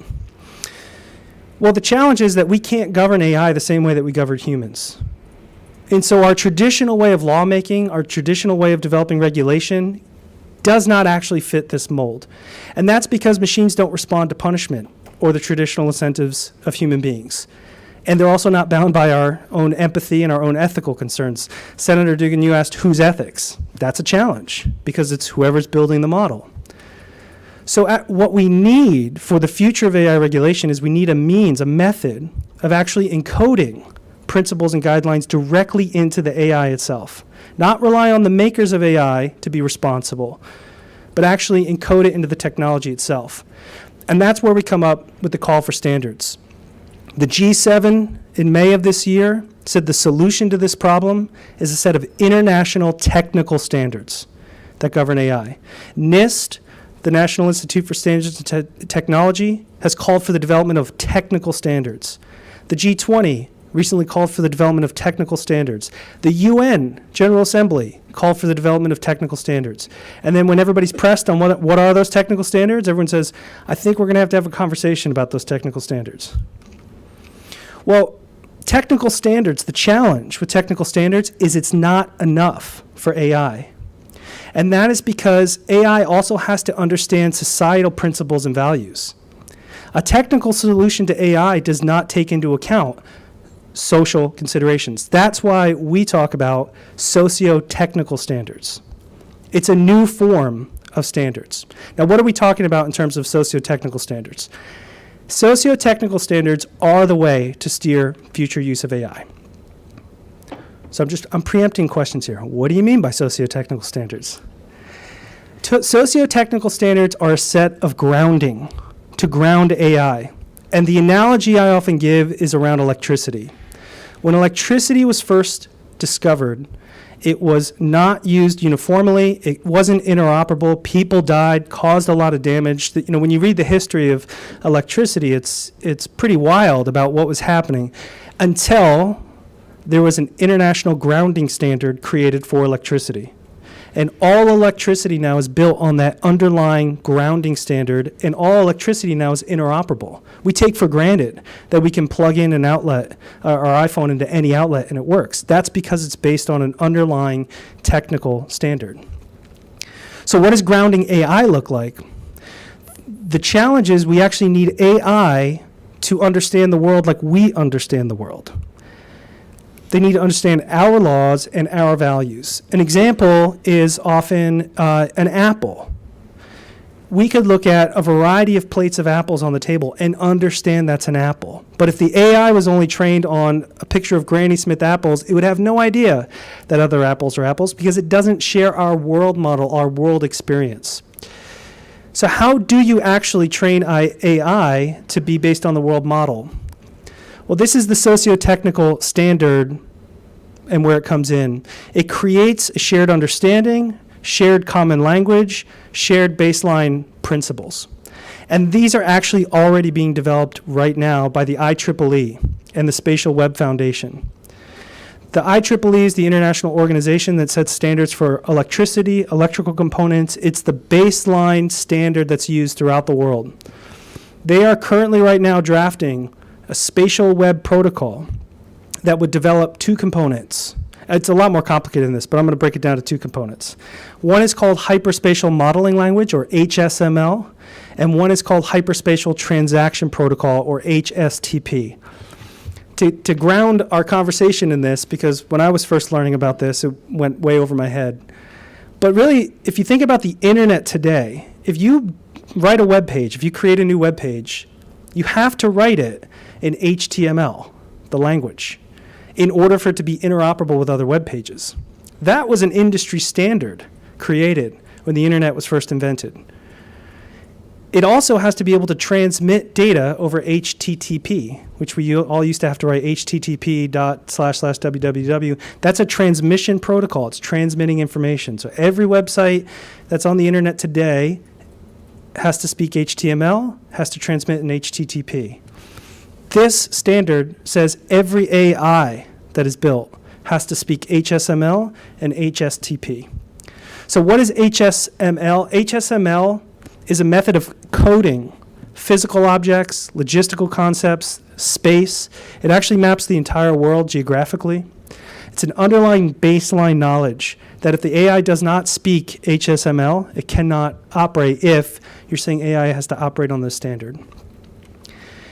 This gives you an example of what HSML is. It identifies locations, activities, movements, identities.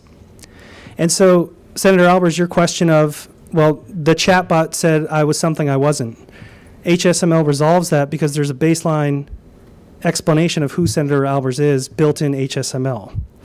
And so you ask, well, how do we actually incorporate this into AI that's being developed today? How are we going to convince the large companies of the world to stop what they're doing and all of a sudden adopt this new standard? You don't. You actually don't have to. It's states like Georgia. It's the federal governments who say, if you want to operate within our jurisdiction, you have to operate in alignment with the IEEE Spatial Web Standard and speak those languages. That actually gives you control over what AI is allowed to operate. HSTP, this is a universal secure protocol built on blockchain technology that keeps out bad actors in being able to transmit information. This addresses the question of, what do we do with the bad actors? What if somebody tries to get in and use it poorly? This protocol, if you are not a verified user on this protocol, you actually wouldn't be able to operate. So an example of this is several weeks ago, the U.S. Senate was holding a hearing on AI. Microsoft's president, Brad Smith, was there testifying. And he was asked directly, what should we do? If you were to king for a day, what regulation would you write around AI? And he said, well, you should address these larger models first because they present the biggest danger.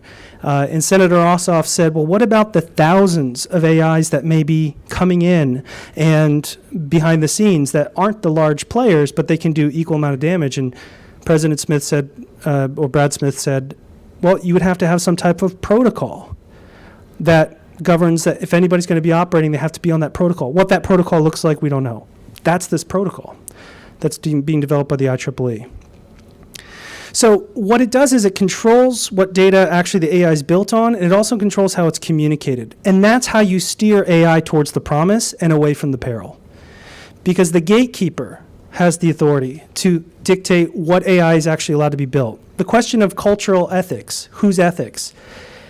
This actual proposal allows you to build your own local cultural ethics on top of the baseline. So you would have AI that's interoperable, interspeakable, but when the AI from China interacts with the AI from the US knows the limitations from AI from China because they can actually speak the same language. China has its own ethical issues that they impose on top, and whether you can operate under that protocol is to be determined, but it allows interoperability, and that's the key.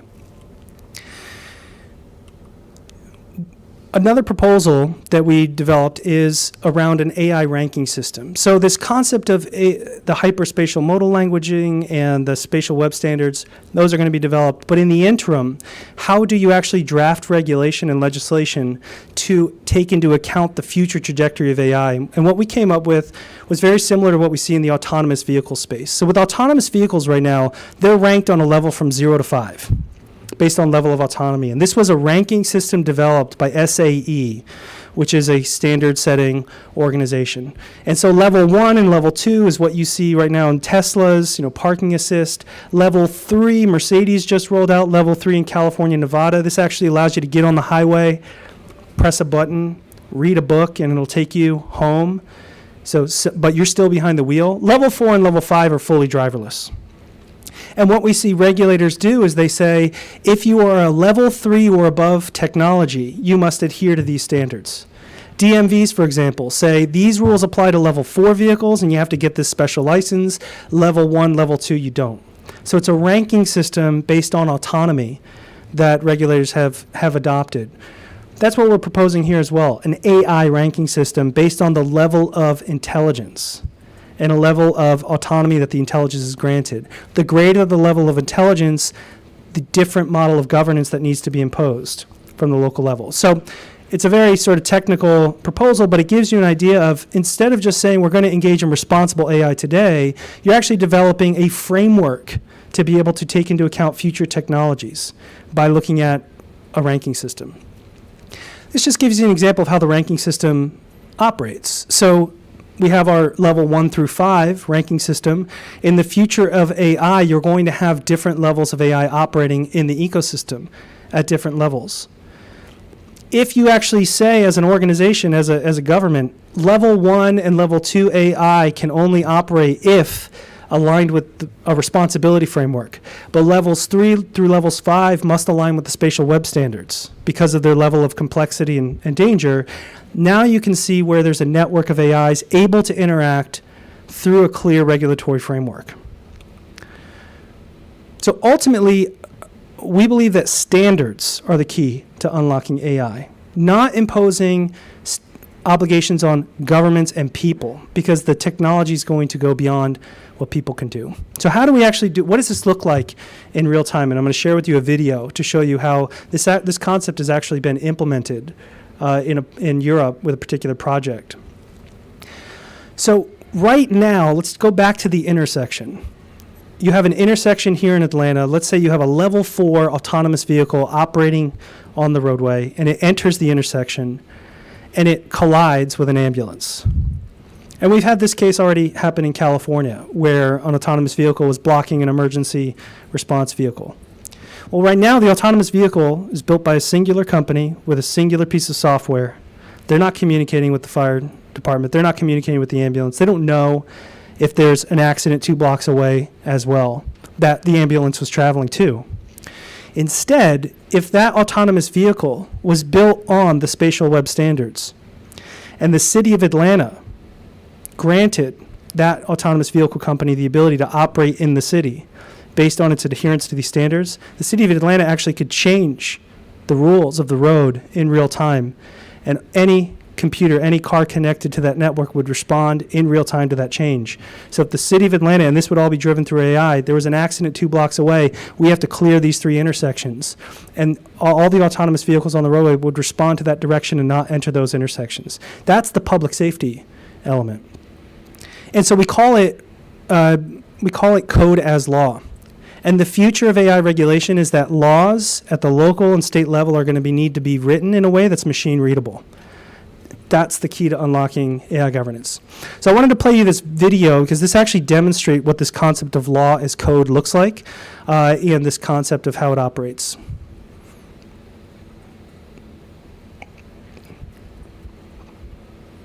We'll see if it works.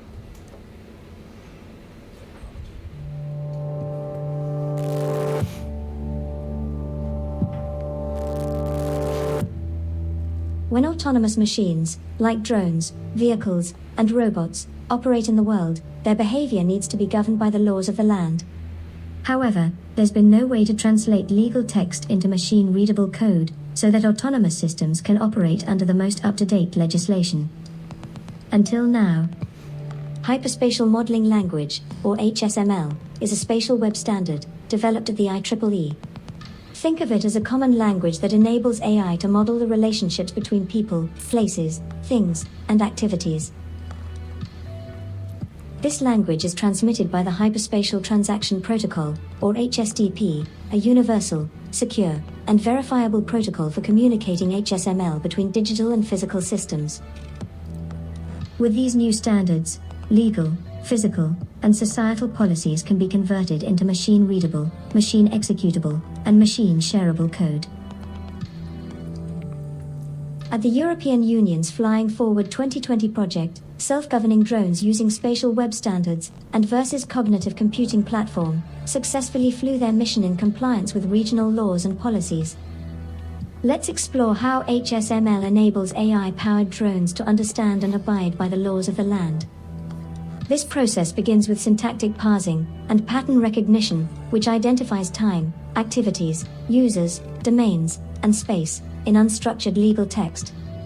The HSML output, transmitted with HSTP, is what enables the AI system to direct the behavior of a drone in real time.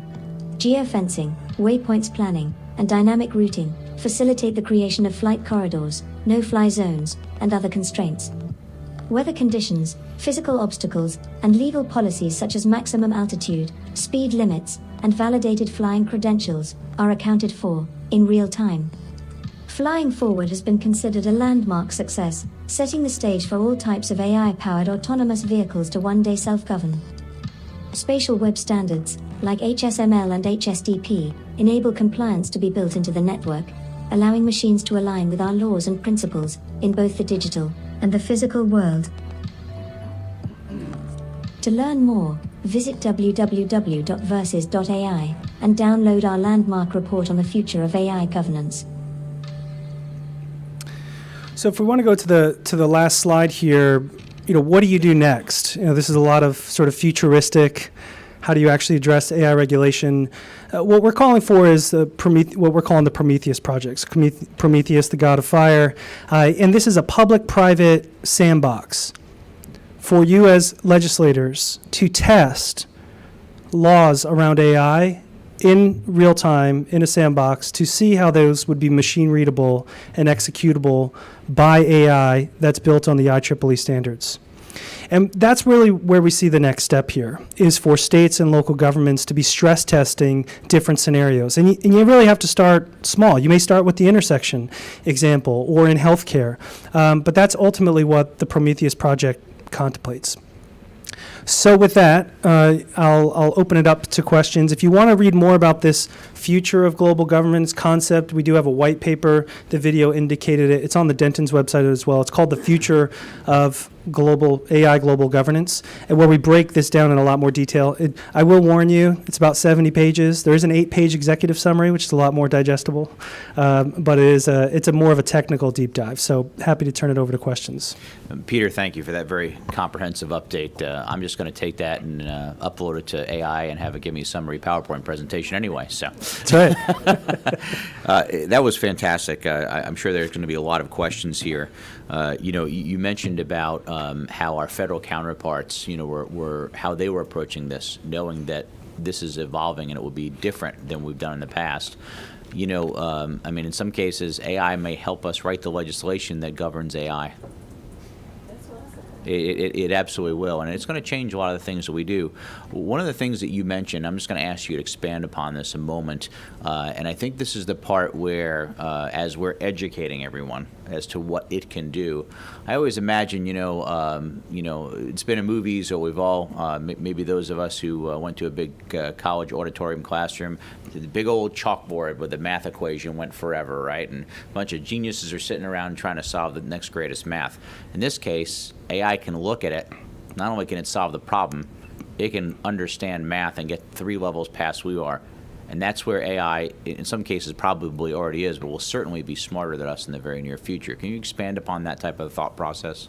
Yeah, I think that's the real risk, is that AI will expand beyond human capability. So if we stick with this responsibility framework and we say, well, you should only use AI that you have full transparency and explainability into, you won't be able to explain how the AI solved that math problem. So how can you actually adhere to the responsibility framework? That's why I think standards, whether it's the standards that we talk about or it's another set of technical standards, that is actually the key to allowing that AI to operate but not exceed a certain limit, not engage in behavior that the network wouldn't allow it to engage in. And I think that's the secret, is governments are actually going to hold the keys to the networks, whether it's a state government, a local government, federal, or really it's going to be a national government that controls the keys to the network and will allow certain AIs on that network based on standards. And that will address the security risk, that'll address the risk of that AI not only solving that math problem, but coming up with a new formula that creates a new type of weapon. And that's what the White House addressed in their executive order yesterday. They've directed all federal agencies to develop standards to address runaway AI that will create a biological weapon that will create this risk. We think these type of technical, socio-technical standards are the guardrail that has to be placed on top of the AI for it to not reach that next level. Absolutely. Questions from the committee members. Senator Goodman. Thank you, Mr. Chairman. I've just got a quick question, and I've been sitting here thinking and listening and trying to learn and understand, because this is all pretty. I'm not a tech guy anyway, as you probably could imagine, but I know what you were talking about, Mr. Chairman, about code words. And with this regenerative AI, and somebody sends, a grandmother a video of her daughter with somebody holding a gun to their head or whatever. I think about those things, and then what about a 14-year-old girl that somebody uses this regenerative AI in some malicious intent, that they create this video of this young girl in some compromising situation, or some young boy or whatever else, and then that text message goes out all over the school and they end up committing suicide. That's the kind of stuff I'm talking about in terms of society, if you know what I'm saying. It's happening already. In fact, we passed some legislation, what's called deep fakes, to try to address that. But the reality is, once it's out, you can't unring the bell. You're absolutely right. It is scary, but that type of technology is at people's fingertips right now. Well, and Senator Goodman, to address that question, the executive order issued by President Biden yesterday calls on agencies to develop protocols to require watermarking on generated content. to address that very issue, to have an immutable watermark on generated content that shows you when you're looking at it, this was AI generated. And that law hasn't been written yet. And this is a lot of the public discussion around the executive order is the devil's in the details. How is that actually going to get implemented? Who's going to roll that out? Who's going to adopt that? But they've directed the Department of Commerce, for example, to develop a watermarking standard for that exact issue. And so I do think that there are immediate things to be done to address some of these high-risk areas. Technological solutions, watermarking, responsibility frameworks. But that won't address the future trajectory of the technology because it'll go beyond water. The AI will learn how to remove the watermark. And so that's ultimately the challenge. And so this traditional idea around lawmaking really, our position is that it will hit a ceiling. If it, maybe not this year, maybe not next year, but it will hit a ceiling because the technology will advance. I personally am a techno-optimist. I think we're all going to figure it out. I think it's going to be used primarily for good, so long as I think there's controls in place. And that's what we tried to address with the paper is answer that question. What are those controls? The only thing that scares me is my granddaddy used to have a saying about people that he would deal with. He said, you got to watch out for that fella because you can't outfigure him. We're dealing with something we can't outfigure with. If you're describing it correctly to me and I'm understanding it correctly. And that's why I think those socio-technical controls, they prevent it from outfiguring us. Because if you as the state control the network, if you say AI can't operate in the state of Georgia unless it's on this protocol on this network, and we control the standards on that network, then you've prevented the AI that outsmarts you. Because as the state of Georgia, you could set that bar very low. And you could say, we're only going to allow AI that's very simple, not very sophisticated. California may take a different approach, but that allows each state to adopt their own approach, and those two AIs can communicate with each other, be interoperable, which is the key. The New York Times wrote an article recently about the secret sauce to society are technical standards that are interoperable. Bluetooth, Wi-Fi, outlets. It's all interoperable, even though there are different limitations set on each technology. That's really, I think, going to be the secret of AI operating within the U.S., for example, in a way that's safe and controllable are these standards. Senator Jackson. Yes, thank you, Mr. Chairman. Thank you for having this conversation. It's very enlightening. A couple of things, if you will allow me, I just need some basic questions clarified. So oftentimes we hear about algorithms, like Facebook operates on an algorithm, and so that's why I only see certain things. So what's the difference between an algorithm and AI? Are those similar or... Yeah, I just need some clarity on that one. So an algorithm is like a mathematical equation, essentially. Well, I understand that, but And so does AI operate with algorithms, or correct. are we talking about separate things? Yeah, and AI, as you can imagine, it's layers of algorithms on top of each other at different levels. So the more complicated the AI gets, the more algorithms that are operating on different levels of information. Social media algorithms, for example, are making recommendations based on data that you've inputted into the system. The AIs that are out on the market are doing the same thing. Some of them make recommendations, but they can also generate content based on predictions or assumptions. So, for example, that Microsoft Copilot tool, it's looking at all the data in your organization and making an assumption as to how you would like an email drafted. Mm-hmm. That's an algorithm that's processing that information. So they're kind of used synonymously, but algorithms are kind of like the line code that's being used. One of my favorite SNL skits is when they were doing a skit on Facebook. It was a Facebook scandal, and they were doing one of the skits with the opening scene, and the guy playing Senator Kennedy, he said, "Now, did you bring the algorithm with you today? Now, how big is that? Oh, that's a big old algorithm." So it is used interchangeably. Okay, that's helpful. And then, so you gave the example about the interfacing of the autonomous vehicle with the ambulance and the stoplight. So we have MARTA buses that my understanding is they can already kind of interface with our traffic signals so that mass rapid transit can happen a little more quickly. Is that, I'm trying to figure out what's already AI in my life. So is that AI, or is that automated in some other way? Some of it. So a lot of it is that technology that you're talking about. A lot of it is actually like when you're going through a security gate, you've got your code. These buses, these ambulances, fire departments have technology built into the dashboard that can send a signal to the traffic light to make them all green. What the challenge is that if you have that technology running and then you have a driverless car entering that intersection and you have an autonomous food delivery vehicle, this like tiny little robot, I don't know if you've seen them on the videos, that's entering the intersection, how do they all communicate? And right now they're on different networks. So the bus is communicating to the light through, sometimes it's a tag sitting on the dashboard, sometimes it's a computer program, depending on the sophistication of the traffic light. But if that's sitting on its own network, governed by the city, and the autonomous vehicle rolls in, and it's on the car manufacturer's network, and the food delivery is on the food delivery network, they're not speaking to each other. So this gets back to this concept of there needs to be a single network for that intersection, and permissions granted to enter and exit. And in the future, the idea is that signal that the bus is sending to the traffic signal, that signal will be received by other participants as well, and they would know, stop, make a change, and that's where the law's code comes into play, is because when that signal changes, there would actually be code sent to all those vehicles to change their direction in real time without human input. That's the idea of it, to be fully autonomous. And then my follow-up to that is, I hear this language about law is code. I mean, we are lawmakers. We make laws, and then there's an entire another body that interprets that laws there.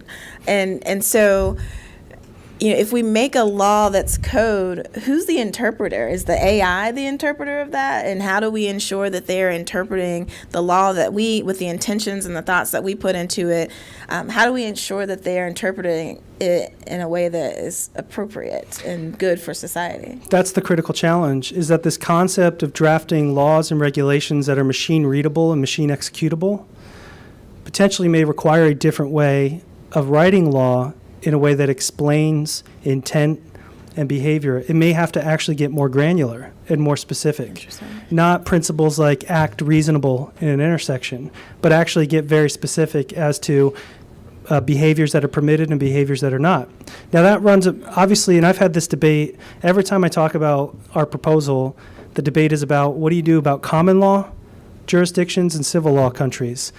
And we have case law, and we have soft law, and we have interpretations by judges. Right. That's a challenge in developing that type of protocol and encoding law into machines. And right now, autonomous vehicles face this challenge. For example, in California, the California DMV tells vehicle manufacturers, you need to comply with the vehicle code. We also have the driver's handbook by the DMV that's kind of soft guidance that I'm sure everyone follows at all times. And we also have case law that talks about what is negligence when you're engaged in a certain road type of situation. How do you encapsulate all of that knowledge and build law into those systems? And I think that is the next step. That's the next challenge. And AI may be used to actually solve that problem. And one final comment. Listening to this conversation and hearing all the things about the dangers of it, it reminds me of what I imagined people as they were thinking about the creation of a vehicle, of cars, the fears and the anxieties that came with that, because it is dangerous technology, right? And one of the things that we do as lawmakers, there's some guidelines and principles that we've put around how we will operate vehicles together as a community. And when those things don't work, we come back together and we make more laws to help, because we learned people like to drink while they're driving, so we should make a law around that, or people smoke marijuana, so we make a law. And so to me, where we're entering into places where we're just going to have to keep coming back as we learn more about the technology. And yes, it's scary, and operating a heavy vehicle can be scary, but think about how it's changed our world in so many wonderful ways. So I'm actually really excited about this. I'm really looking forward to autonomous cars. I think we're all going to be safer as a result of them, so I can't wait to see them in Georgia. Well, Senator Jackson, I'll give you an example of how do you actually come back and write the law in this way. This is where, for example, the Prometheus Project and simulations come into play. So imagine as legislators, you could come up with a proposal and say, we're going to draft a law that says you cannot do X with your AI system. What if you could simulate that 1 million times in a simulator with real-world digital twins of the city, of the intersection, and you find out, well, of those 2 million simulations that we just ran, 80% of the time there's an accident. because somebody always turns left unprotected based on the data that our city has on traffic patterns. Now you have the data to actually adjust the law to actually reflect real-world scenarios, and that's where AI will help you develop those laws and come back. It's going to be data in, data going out, but ultimately, who controls that network upon which AI sits? I think that's the ultimate answer, rather than the AI itself. It's the network upon which it sits. Other questions for Peter? Senator Jones. Yes. Thank you, Mr. Chair. So I have a couple questions. I'll put them together at the same time. Number one, are the regulatory agencies kind of discussing the fact that they're going to have to change the way they do their rulemaking, because it's probably too long the way they currently are doing their rulemaking? It takes a year or two. It's already going to be passed. And then number two, which you were kind of touching on about the courts, does it seem like we're going to probably at some point in time just have to create an AI court, so to speak, to kind of deal with these kind of issues, just from a knowledge base and also just understanding it? Yeah, I don't know about the AI court, but I like the idea. In terms of the regulatory agencies, they are having those discussions. Senator Schumer, in particular, just at the Senate level, has said we cannot draft legislation in the normal course to address this technology. I know the FTC is currently looking at rulemaking, the EEOC as well. I was just at a conference where the head of the autonomous vehicle group for the California DMV was presenting, and I asked him that question. I said, are you all revising the vehicle code or drafting new versions of it to address driverless cars? And he said, no comment. So I do think those conversations are happening, but there is a dearth of experience in terms of how do you actually go about and redrafting those. In terms of court decisions, I actually think AI is going to play a large role in the legal community, because ultimately anything that's knowledge-based, AI is going to supplement or potentially replace. So the days of doing legal research on Westlaw or Lexis to find the right case, I actually think that's going to be replaced by AI because it's knowledge-based. There will be a tool that's verifiable and finds accurate case law. It's the judgment part, it's the interpretation part that AI currently can't do that, but they're in the midst of building AI that can have rational thought and make judgment calls, and that's going to be the next stage. Right. So I'm not talking about like an AI court, like to replace a judge. What I'm saying is, as far as the body of law is concerned, because our judges, and I'm over 50, they've never even taken a class dealing with AI. So as far as specialization, we talk about business courts being specialization courts. Should there be a specialized courts to deal with some of these legal issues as far as judges are concerned, and even the attorneys that can practice there too? Potentially. I don't know that we'll see new courts necessarily created just because of the constitutional challenges, and at least on the federal side of Article 3. At the state level, what you might see, similar to what we see in state courts right now, is certain departments being designated as the expert department. So for complex class actions in California, for example, each city court has their complex class action department with a judge that's all they do. So I can certainly see that direction with this type of technology. Or perhaps something like a FISA court where it's a particular expertise with a particular body of law. Certainly an interesting proposal. Great insight, Senator Jones. Senator Dugan. Thank you. The IEEE, you said have the state enforce a standard, use the IEEE standard on this. I think I'm paraphrasing you right there. How does the state enforce that? I mean, we can say anything that the state uses has to be that standard, but not everybody in the state would have to. Yeah, so what you would rely on is, so for example, if the state wrote a law and said, all AI developed and deployed in this state has to adhere to the IEEE Spatial Web Standard. Let's take, for example, what happens when a state says a company's cybersecurity program must, at a baseline, adhere to the NIST cybersecurity framework. Well, states require when they investigate, so whether it's the California Attorney General's office investigating or the new California Privacy Protection Agency, they'll ask the company, show us your documentation, your certification, your third-party verification, your governance program showing adherence to the protocols. The protocols themselves are actually protocols that you can map against. So how are you mapping against that as a company? Show us proof of compliance. So it's going to be very similar to other areas. Now, whether when a company, for example, seeks certification to enter the City of Atlanta's network, what documentation or proof are you going to require that they're adhering to those standards? That I think is an open question, whether you require documentation, verification, signature by the CEO. But that's ultimately where I think it would play out. Peter, wouldn't that be similar, though, to some of the data privacy standards that are put out there? Obviously, California, Virginia, Colorado, places like that. I mean, we put similar standards out there, right? Some states have adopted it. Sometimes there's a federal guideline. This is going to be similar to that, only on just such a massive scale. Correct. An example of that is Tennessee. Tennessee passed an omnibus comprehensive data privacy law. They're the first state to do this, by the way, where they wrote into the law, if you're investigated for violating this privacy law, if you can show that you were mapping yourself to the NIST privacy framework, then you have a safe harbor against enforcement. And so that was seen as, first of its kind from a state doing that, but it's using a standard to benchmark a particular activity, and it allows the state to actually draft the law and then put the burden on the private sector to prove compliance. So it doesn't actually radically change how law is written and enforced today, but it's just what's the standard that you're measuring against. Now, this concept of creating a network upon which the city governs, that's obviously a much larger technical discussion, but at a baseline, if you said, if you want to operate in this state, adhere to this standard, that's a pretty tried and true regulatory approach in other sectors. Okay. So one of the other things I was thinking about, this advances in automobile AI is going to do away with high-speed chases. You just shut the thing down. Absolutely. So, Until they hack it. until they hack it. And if they're that good, then hopefully they can find another job. I got 1,000 questions, but I'm only going to just a statement and a question. Or two questions, really. What happened to Prometheus?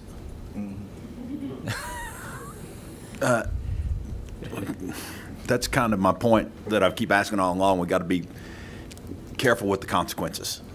And then ultimately, and I don't expect you to answer this one, I saw it all the way through. Ultimately, what's the purpose of humans? If your last slide was eventually in the near future, and when I say near future, within the next century, AI is going to be able to do everything that a human does now, then what's our purpose? I think the answer to that last question is that's why standards are necessary, because you can put a cap on how far the AI is going to advance. And as a society, if we determine we don't want AI to replace this sector, we do not want AI to displace cab drivers and Uber drivers. So we're actually going to put a cap on how autonomous the technology can be in our jurisdiction. I think that's the answer. And so it allows local jurisdictions to make that decision as to what the role of human beings are going to be. So West Virginia may decide we don't want any AI because our industry is heavily human dependent on mining or physical labor. And California may say we're going to be the AI capital. That's okay if everything is on a baseline standard. And I think the concept of Prometheus is that's why controls are necessary. Because if you don't have those controls, you will have runaway AI. It just will happen. And so that's the concept of a standard-based approach regulating the network upon which AI sits. Rather than relying on people to develop AI responsibly, I think that's ultimately going to be the key. How we get there, very complicated conversation, and happy to answer all 1,000 of the questions afterwards. Any other questions for Peter? Thank you for your excellent presentation. We Thank you greatly very much. appreciate it. I appreciate Good it. stuff. And Maria, if you'll come on down and recognize, we fortunate to have our Senate Majority Leader here, Steve Gooch, in the back of the room. Thank you for joining us, Mr. Leader. I understood. All right, thank you very much. Good afternoon. We're no longer in the morning, it seems. I really appreciate the leadership and the members of this committee for allowing me to speak on this exciting topic. And going third and last means you'll hear a lot of the same thing, some iterations off some of the same definitions or stats, and then I hope a little bit of a lighter presentation after my two friends here. But my name's Maria Saab. I am a senior public policy manager on behalf of Amazon Web Services. I get the pleasure of covering Virginia, Florida, and Georgia in my work. I am here to talk to you today about AWS's perspectives on artificial intelligence and machine learning. specifically how we understand the various concepts and technologies developing in this space, how we use these technologies as a company and what we offer to our customers, and how we see regulation evolving in the coming years ahead. I think it's important. I know some of you are members of the technology committee, but I always find it's important to talk about what AWS is. For those of you who are unfamiliar, AWS is Amazon's cloud computing business. Approximately 18 years ago, we realized that we had developed a unique IT infrastructure to power Amazon.com that could be shared externally to empower customers in the technology space. Cloud computing on its own is the provision of IT resources over the internet, and this forms a very critical foundation for the use of AI and machine learning. In growing our global infrastructure of data centers based on our initial realization 18 years ago, we've evolved to providing over 200 unique services in the cloud to millions of active customers worldwide. These include a diverse group of individuals, organizations, enterprises, startups, and governments. And in the spirit of today, this has enabled us to extend new capabilities in the AI ML space. The focus of AWS's development of AI machine learning technologies is in line with how Amazon does everything and in how we provide our cloud services. We are customer obsessed. We are offering the building blocks to customers so that they can develop the programs, applications, or products to their end users and to the world at large. So here's my agenda for today. I'm hoping to cover a few topics. It's going to seem like I'm taking us to the very beginning or the basics, but hopefully that's still helpful. Please do, Maria. We have to hear things 3 times. Legislators, maybe Same. 4. Same. So I'll try to go over what is AI and what is generative AI, Amazon Web Services experience with AI machine learning, what is our version of responsible AI, and how we see participation in the regulatory efforts in the years ahead. I have to say Amazon's a writing culture, so using PowerPoint is almost like harken me back to a different time. Okay, what is AI and what is generative AI? Well, I first kind of want to talk about what it looks like for us at Amazon, and I'll talk about this a few times, but for the last 25 years, Amazon has invested heavily in the development of machine learning, infusing these capabilities into almost every business unit everywhere in the world. The technology is used both for customer-facing services and internal operations, from the recommendation engines that personalize your shopping experience on Amazon.com to the AI-powered robots that work alongside, for example, the 30,000 Georgians we have operating in our fulfillment centers every day. We launch entirely new businesses focused on AI, like Alexa and some of the smart devices you use often, the Echo device. And we play a critical role in the widespread adoption of AI in other industries. Like I mentioned before, AWS is a key component of that. And even today, we are offering over 100,000 businesses the use of machine learning services. Despite the seeming novelty of recent AI applications, these two technologies are not new, as you've heard from my friends before me. Everyday technology like autocorrect, email spam filters, background noise dampening, and video calls leverage AI and machine learning. And we're continuing to do that and excited about what lies ahead for us as a company and how we support our customers. So I won't, these are easy statements around AI, machine learning, deep learning, and generative AI. At AWS, we talk a lot about the AI machine learning stack. So you can see sort of how incorporating different components of the conceptual technologies may or do end up leading you to concepts like generative AI. Recent advancements in the machine learning space have contributed heavily to generative AI, and AWS is making large language and foundational models more accessible and efficient for builders and customers through a number of our services like Amazon Bedrock and Code Whisperer. Our approach is to hopefully democratize access to generative AI, but also provide choice for customers in every industry to meet any use case. So, again, I brought this up a little bit, but the the way that we are looking at using AI machine learning is to is to provide the developer with the tools to build out their vision for how AI machine learning is utilized. We are not providing the end product. So, when we think about how we support customers, we see a lot of potential for innovation, for use-specific cases, and we are excited about what might be ahead. This is a little bit deeper on what is generative AI, because I think this is both the scariest and, I call it the sexiest part of artificial intelligence and machine learning. But generative AI creates new content and ideas, including conversations, stories, images, videos, and music. It's powered by large models that are pre-trained on a lot of data and commonly referred to as foundational models. So, with a lot of potential, why is this technology kind of seeing so much interest now? And we believe it's kind of reached its tipping point. The convergence of technical progress and the value of what it can accomplish. We know that there is massive proliferation of data and the availability of highly scalable compute capacity with the advancements of machine learning technologies. This is why we're seeing generative AI takes shape.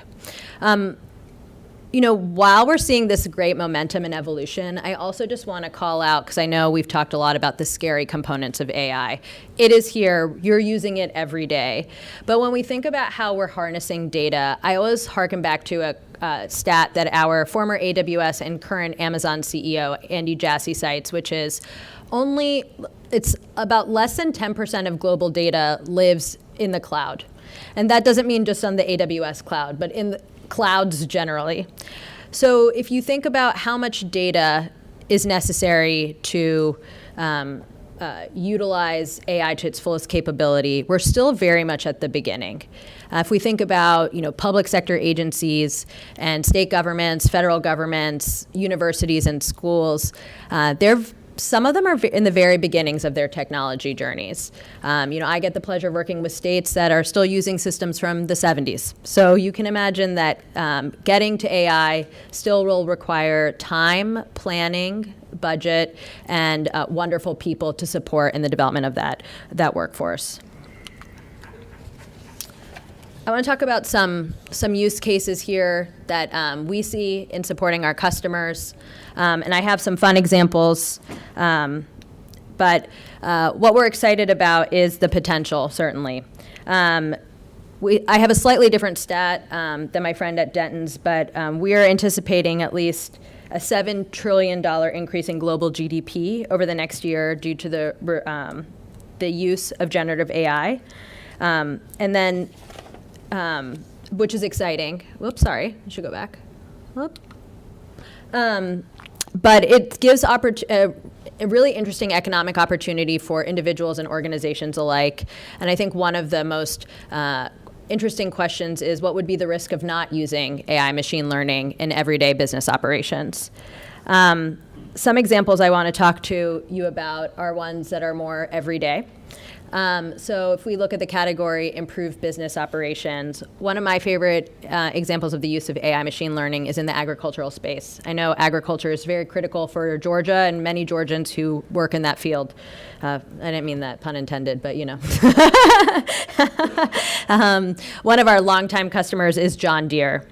An example of how they're harnessing cloud computing and AI machine learning skills is through Amazon Lookout for Equipment, which is an AWS service.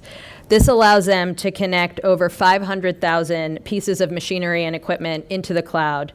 And then John Deere can utilize machine learning to detect abnormal equipment behavior or to better anticipate equipment maintenance, which ultimately then saves them significant amounts of money over time and ensures safety of their employees and productivity on whatever land or project that they have in place. We are working with the state of Georgia on leveraging some of those technologies in the AI machine learning space as well, which are in pilot or beta form, but will allow for greater efficiencies as well. And we want to just congratulate the GTA and Georgia as a state. For AWS, we get to champion Georgia very much on main stage showcases. they are a top cloud adopter in our eyes amongst the remaining 49. So I just do want to commend them on cloud adoption and the move there, which will enable them to move faster into the cloud. I also want to emphasize the need for workforce development. We've had the opportunity in Georgia to support workforce development and education initiatives focused on cloud computing, which I mentioned before is foundational to the use of AI and machine learning. We launched a commitment with the technical college system here and the Department of Ed in 2021 to skill 5,500 learners in the state for free on cloud computing. We successfully made that target 1 year ahead of schedule, and we've iterated that program to offer our training to existing Georgia employees, which will be critical for the move to public sector adoption of artificial intelligence and machine learning. Like I mentioned before, at Amazon, we're using AI all the time.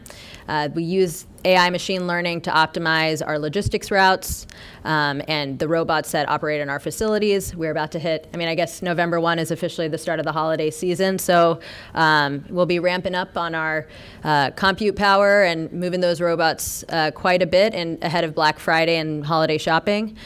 We use our own services to develop our innovation. So Amazon Alexa utilizes an AWS service around natural language, and we use machine learning to continue to optimize how she converses with you, hearing what you ask her, what phrases, and that extends to unique colloquialisms. We have Alexa enabled in dozens of languages around the world, it's been a really wonderful tool, especially someone mentioned access to seniors. Some of these technologies that are complicated but encompassed in a simple format like an Echo Dot can be a critical component of someone's day. So whether that's to get information about local elections, whether it's the news, listening to music, enabling a face-to-face chat with family members, calling emergency services, asking a question, we see the real benefit to our customers in the basic technologies on AI machine learning.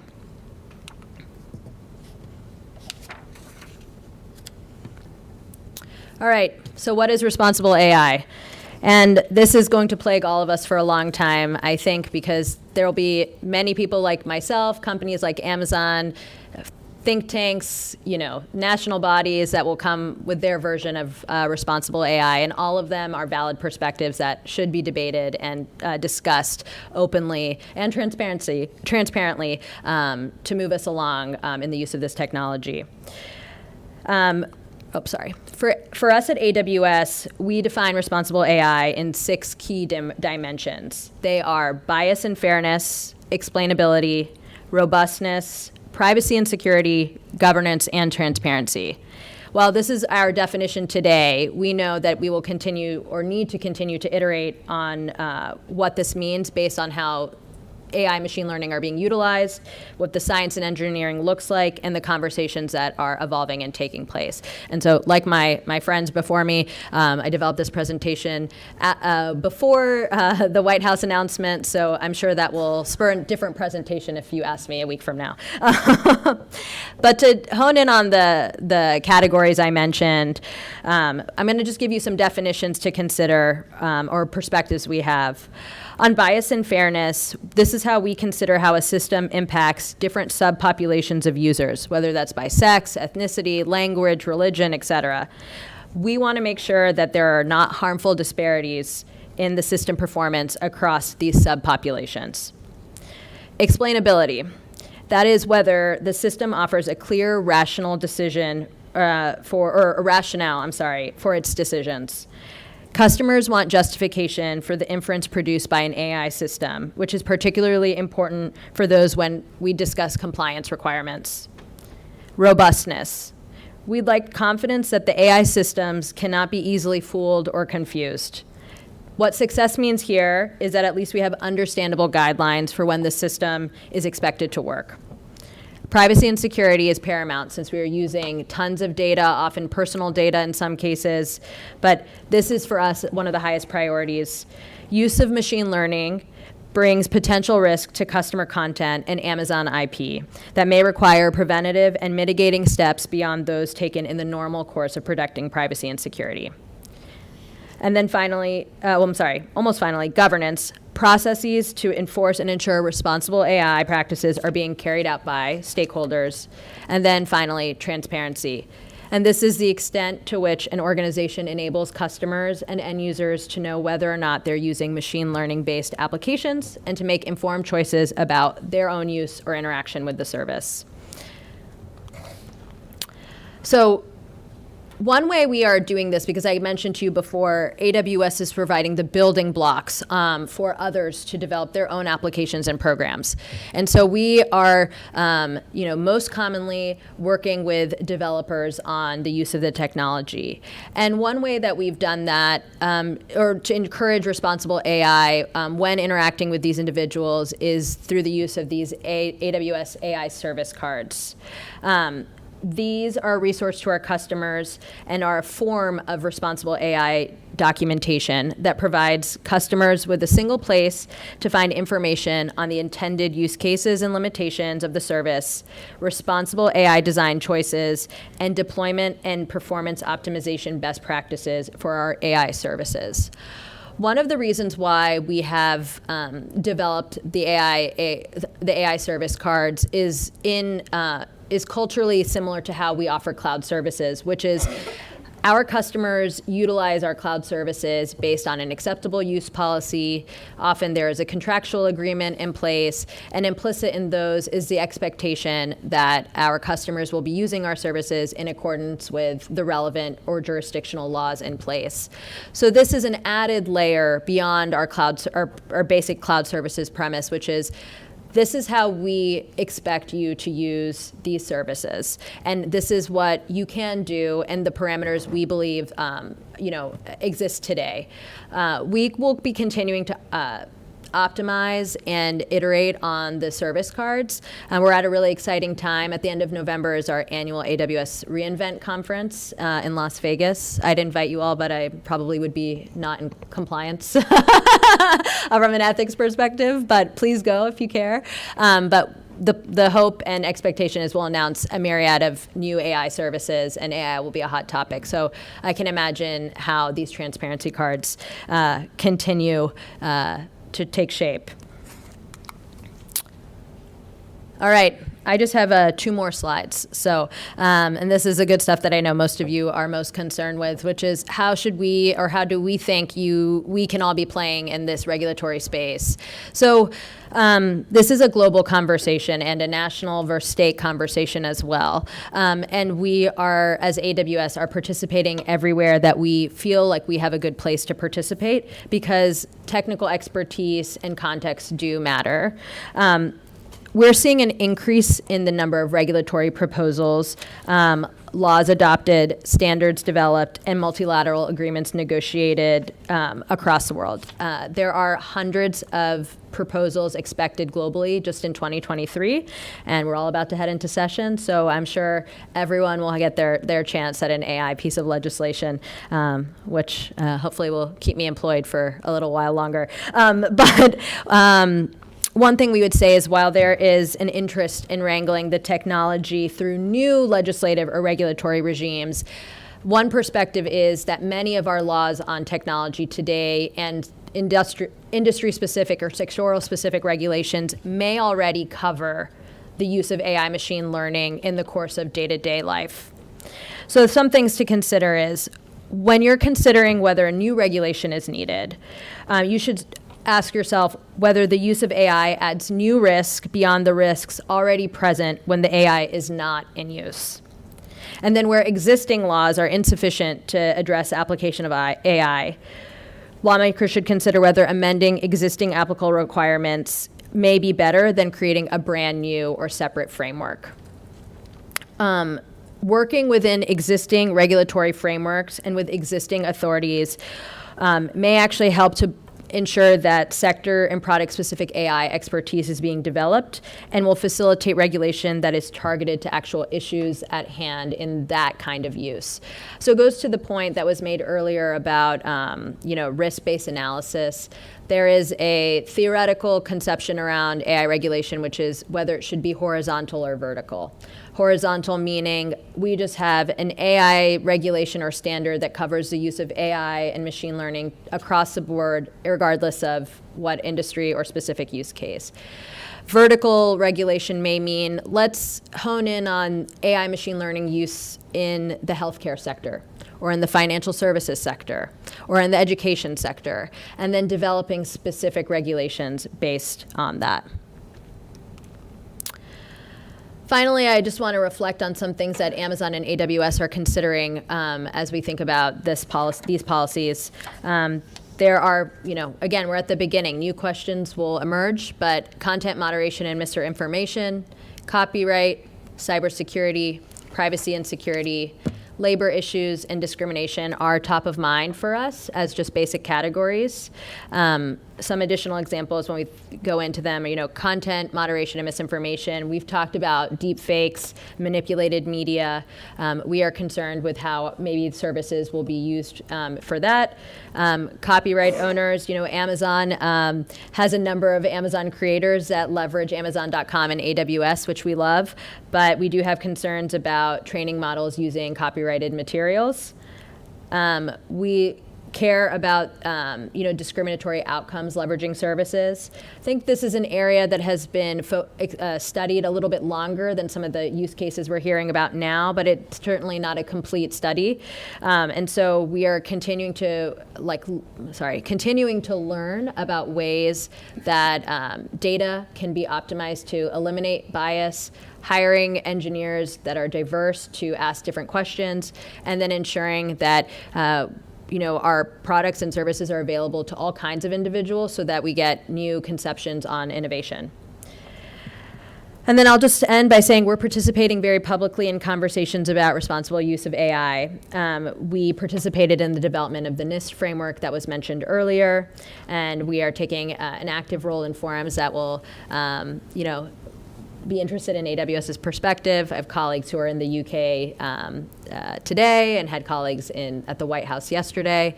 So, we are excited about being part of the AI machine learning evolution. And we hope that, we can continue to be a good partner to Georgia in figuring out what might be ahead. Thank you. Thank you, Maria. Another just outstanding presentation. What I've really like what you brought today is most folks in this room probably think of Amazon as, the folks that deliver 12 times a week to the Albert's house. Right? Yes. and don't even understand what AWS is. And what you provided for companies is the ability to have unlimited growth and allow them to get out of their non-core business, allow you all to handle that and let them to grow their other business. But you're such a critical part of the overall ecosystem, as both Peter and Fred had mentioned earlier. So I think that is critical. I'm going to ask you a little different question than we've been asking other people, because a lot of this is going to be happening on AWS's servers, right? And it already is but I see that, as we were talking about earlier, this limitless growth, right? It's going to just continue to grow beyond what we can even comprehend.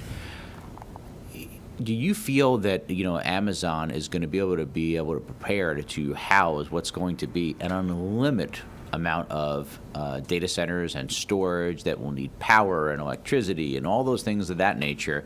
Because we're already seeing that as being a challenge in today's environment, and then knowing this growth is so significant. Yeah. So just to hear your question back is, do we have infrastructure in place to really harness the use of AI machine learning in the ways that we're all kind of contemplating?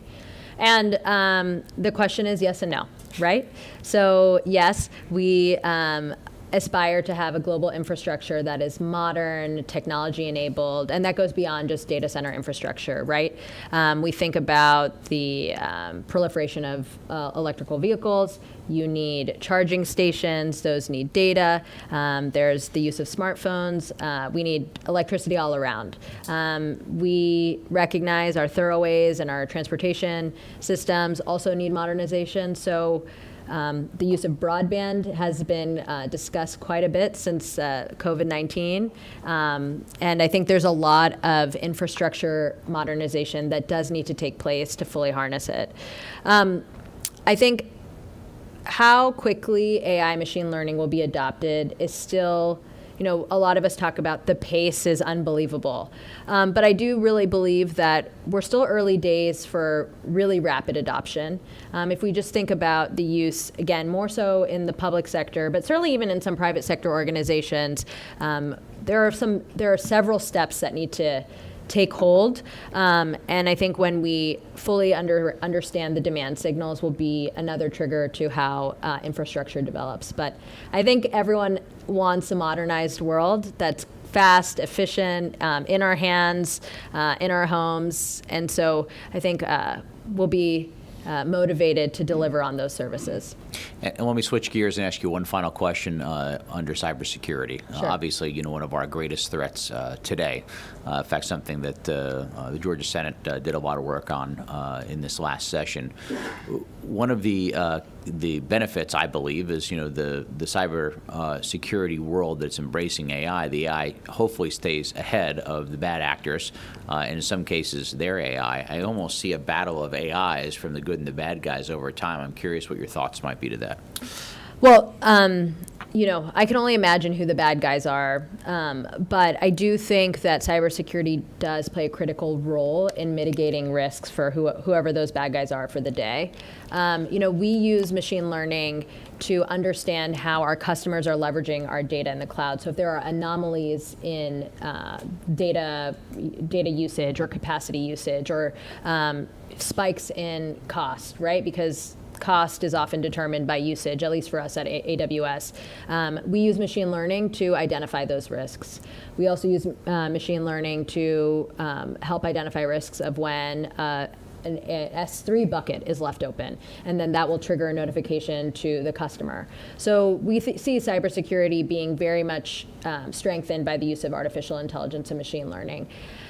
I think there will be, when we talk about good versus bad, and I think I hate to even really dive deep on good versus bad because I think it will continue to change. But one thing that I reflect on is the interoperability of systems. And I think that how truly interoperable systems are will need to be discussed. If we just think about, filling out forms at a doctor's office, like let's not even be digital, just thinking on paper. What you provide to one doctor or how you fill out their questionnaire is so different from how another doctor might ask similar or related questions. And then when you're trying to put those together to aggregate a view on a patient, well, they might not even be compatible because they haven't even asked the same question. It's very difficult, even for us when we talk about cloud migration of multiple systems, maybe even across some of the same systems in one government or even in a company to get harmonization of data or perfect data movement. So I think we're early days on kind of how good AI versus bad AI compete in the virtual space, but I'm sure it'll come up. Fantastic. Other questions from the committee members? Senator Islam, is that number 4? Okay. Hi, thank you, Chairman. I just want to say I've learned a ton today, so thank you so much for all these presentations.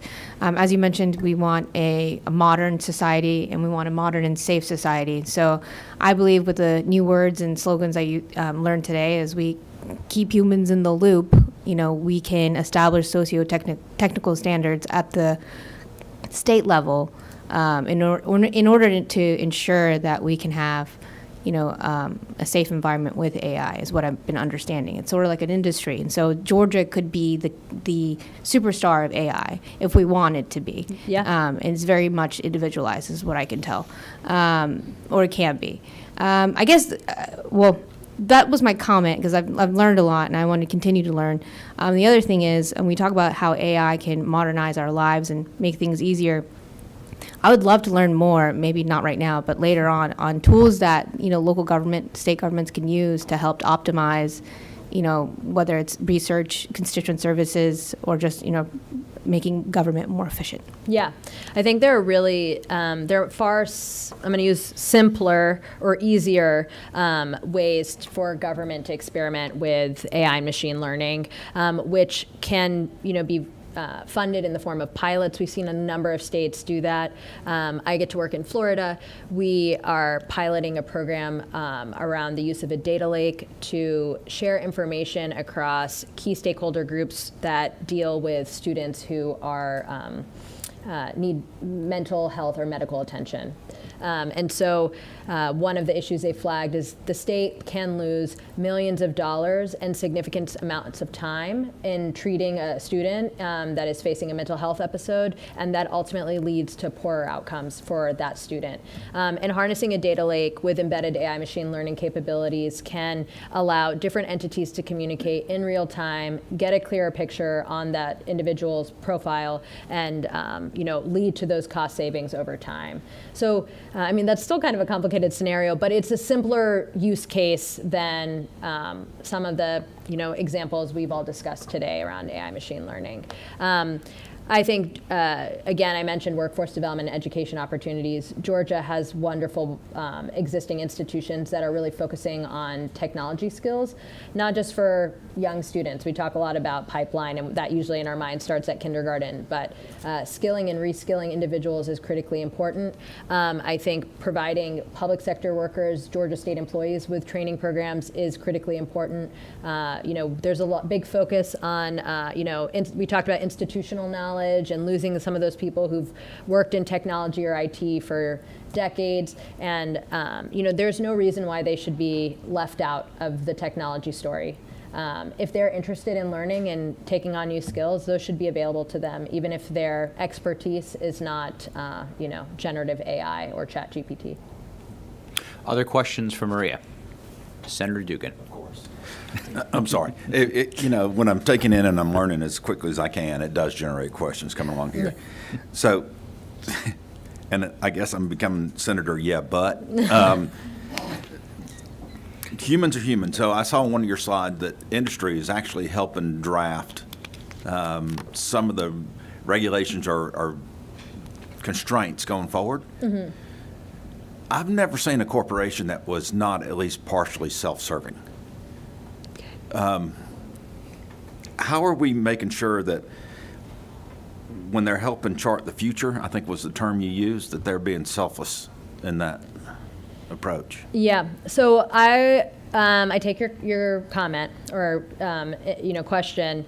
I would say that from our vantage point, we're building services that we're working with customers on. Amazon's a very customer-obsessed company. Everything we do is focused on even the individual customer. And we work the way that our company ethos is that we work backwards from even, just one customer who even might use Amazon once a day or once a week or once a year. We're really honing in on the individual. So I would say that our perspectives on technology development are focused beyond just Amazon. We're focused on the millions of people we serve worldwide. We get key insights from our products and services that allow us to have a more intimate view on kind of how the technology should develop, can develop, will develop, and that really builds out, our interactions. We, certainly everyone who is coming to this space believes they're a AI machine learning expert. They know the latest and greatest, and that is certainly true. But as you've seen with the three of us, we all have slightly different perspectives. So I think we'll all balance each other out kind of in the ether over time. Okay, I'm just two more.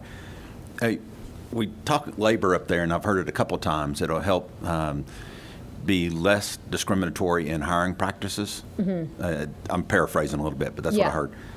How about firing?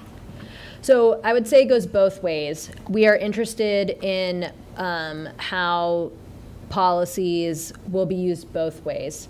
Certainly, we're seeing a lot more automation in how employees clock in at work, or with remote work, you have probably seen articles about companies doing remote monitoring of desktops or laptops. So we're hoping that the information that is provided into some of these systems is being used fairly, with explainability, with transparency, to allow proper recourse for individuals or organizations. So when we think about hiring and firing or labor issues, it's really holistic. It goes all ways, just to make sure that the technology is being utilized in the most predictable and most transparent way as possible. And last one, and forgive me, I come from a military background. It's okay. So I look at everything as we're going ahead, but where are our vulnerabilities? Sure. Countries that have a very authoritarian AI program versus countries that have a very open AI. Let's say, hypothetically, there was a belligerent country out there that had a very closed AI. But one of their potential opponents was very open. It seems to me like that's a massive vulnerability. I'm trying to figure out The question. the question Like, on that. what is the recourse there? Yeah, how do we, it really comes down to how we advance but protect ourselves Sure. as an entity at the same time. Sure. So, one thing that I reflect on is that, we're an American company. So, first and foremost, we're an American company, but we have a global presence, and we serve customers globally, worldwide. So, we work to be compliant with all the laws and regulations that exist everywhere that we are. But first and foremost, we're an American company. We have great relationships with, the U.S. government and ensure that, considerations around things like national security are first and foremost when we learn about incidents, right? I think anything over the internet is subject to foul play, right? There's always a risk of a cyber attack, a hacking, misuse, and a lot of the data sets that we are using to fuel AI machine learning are open, right? And that's been actually the hallmark of how we've gotten to these innovations, right? We get to test synthetic data, we get to test data sets in exciting ways. Some of our leading research institutions provide those. But I think ultimately when it comes to closed AI versus open AI and the data sets that are involved there, it will really be about making sure that we understand how data is provided, what data is being provided, the security of those data sets, and eliminating vulnerability at those levels to ensure less vulnerability at the larger scale level.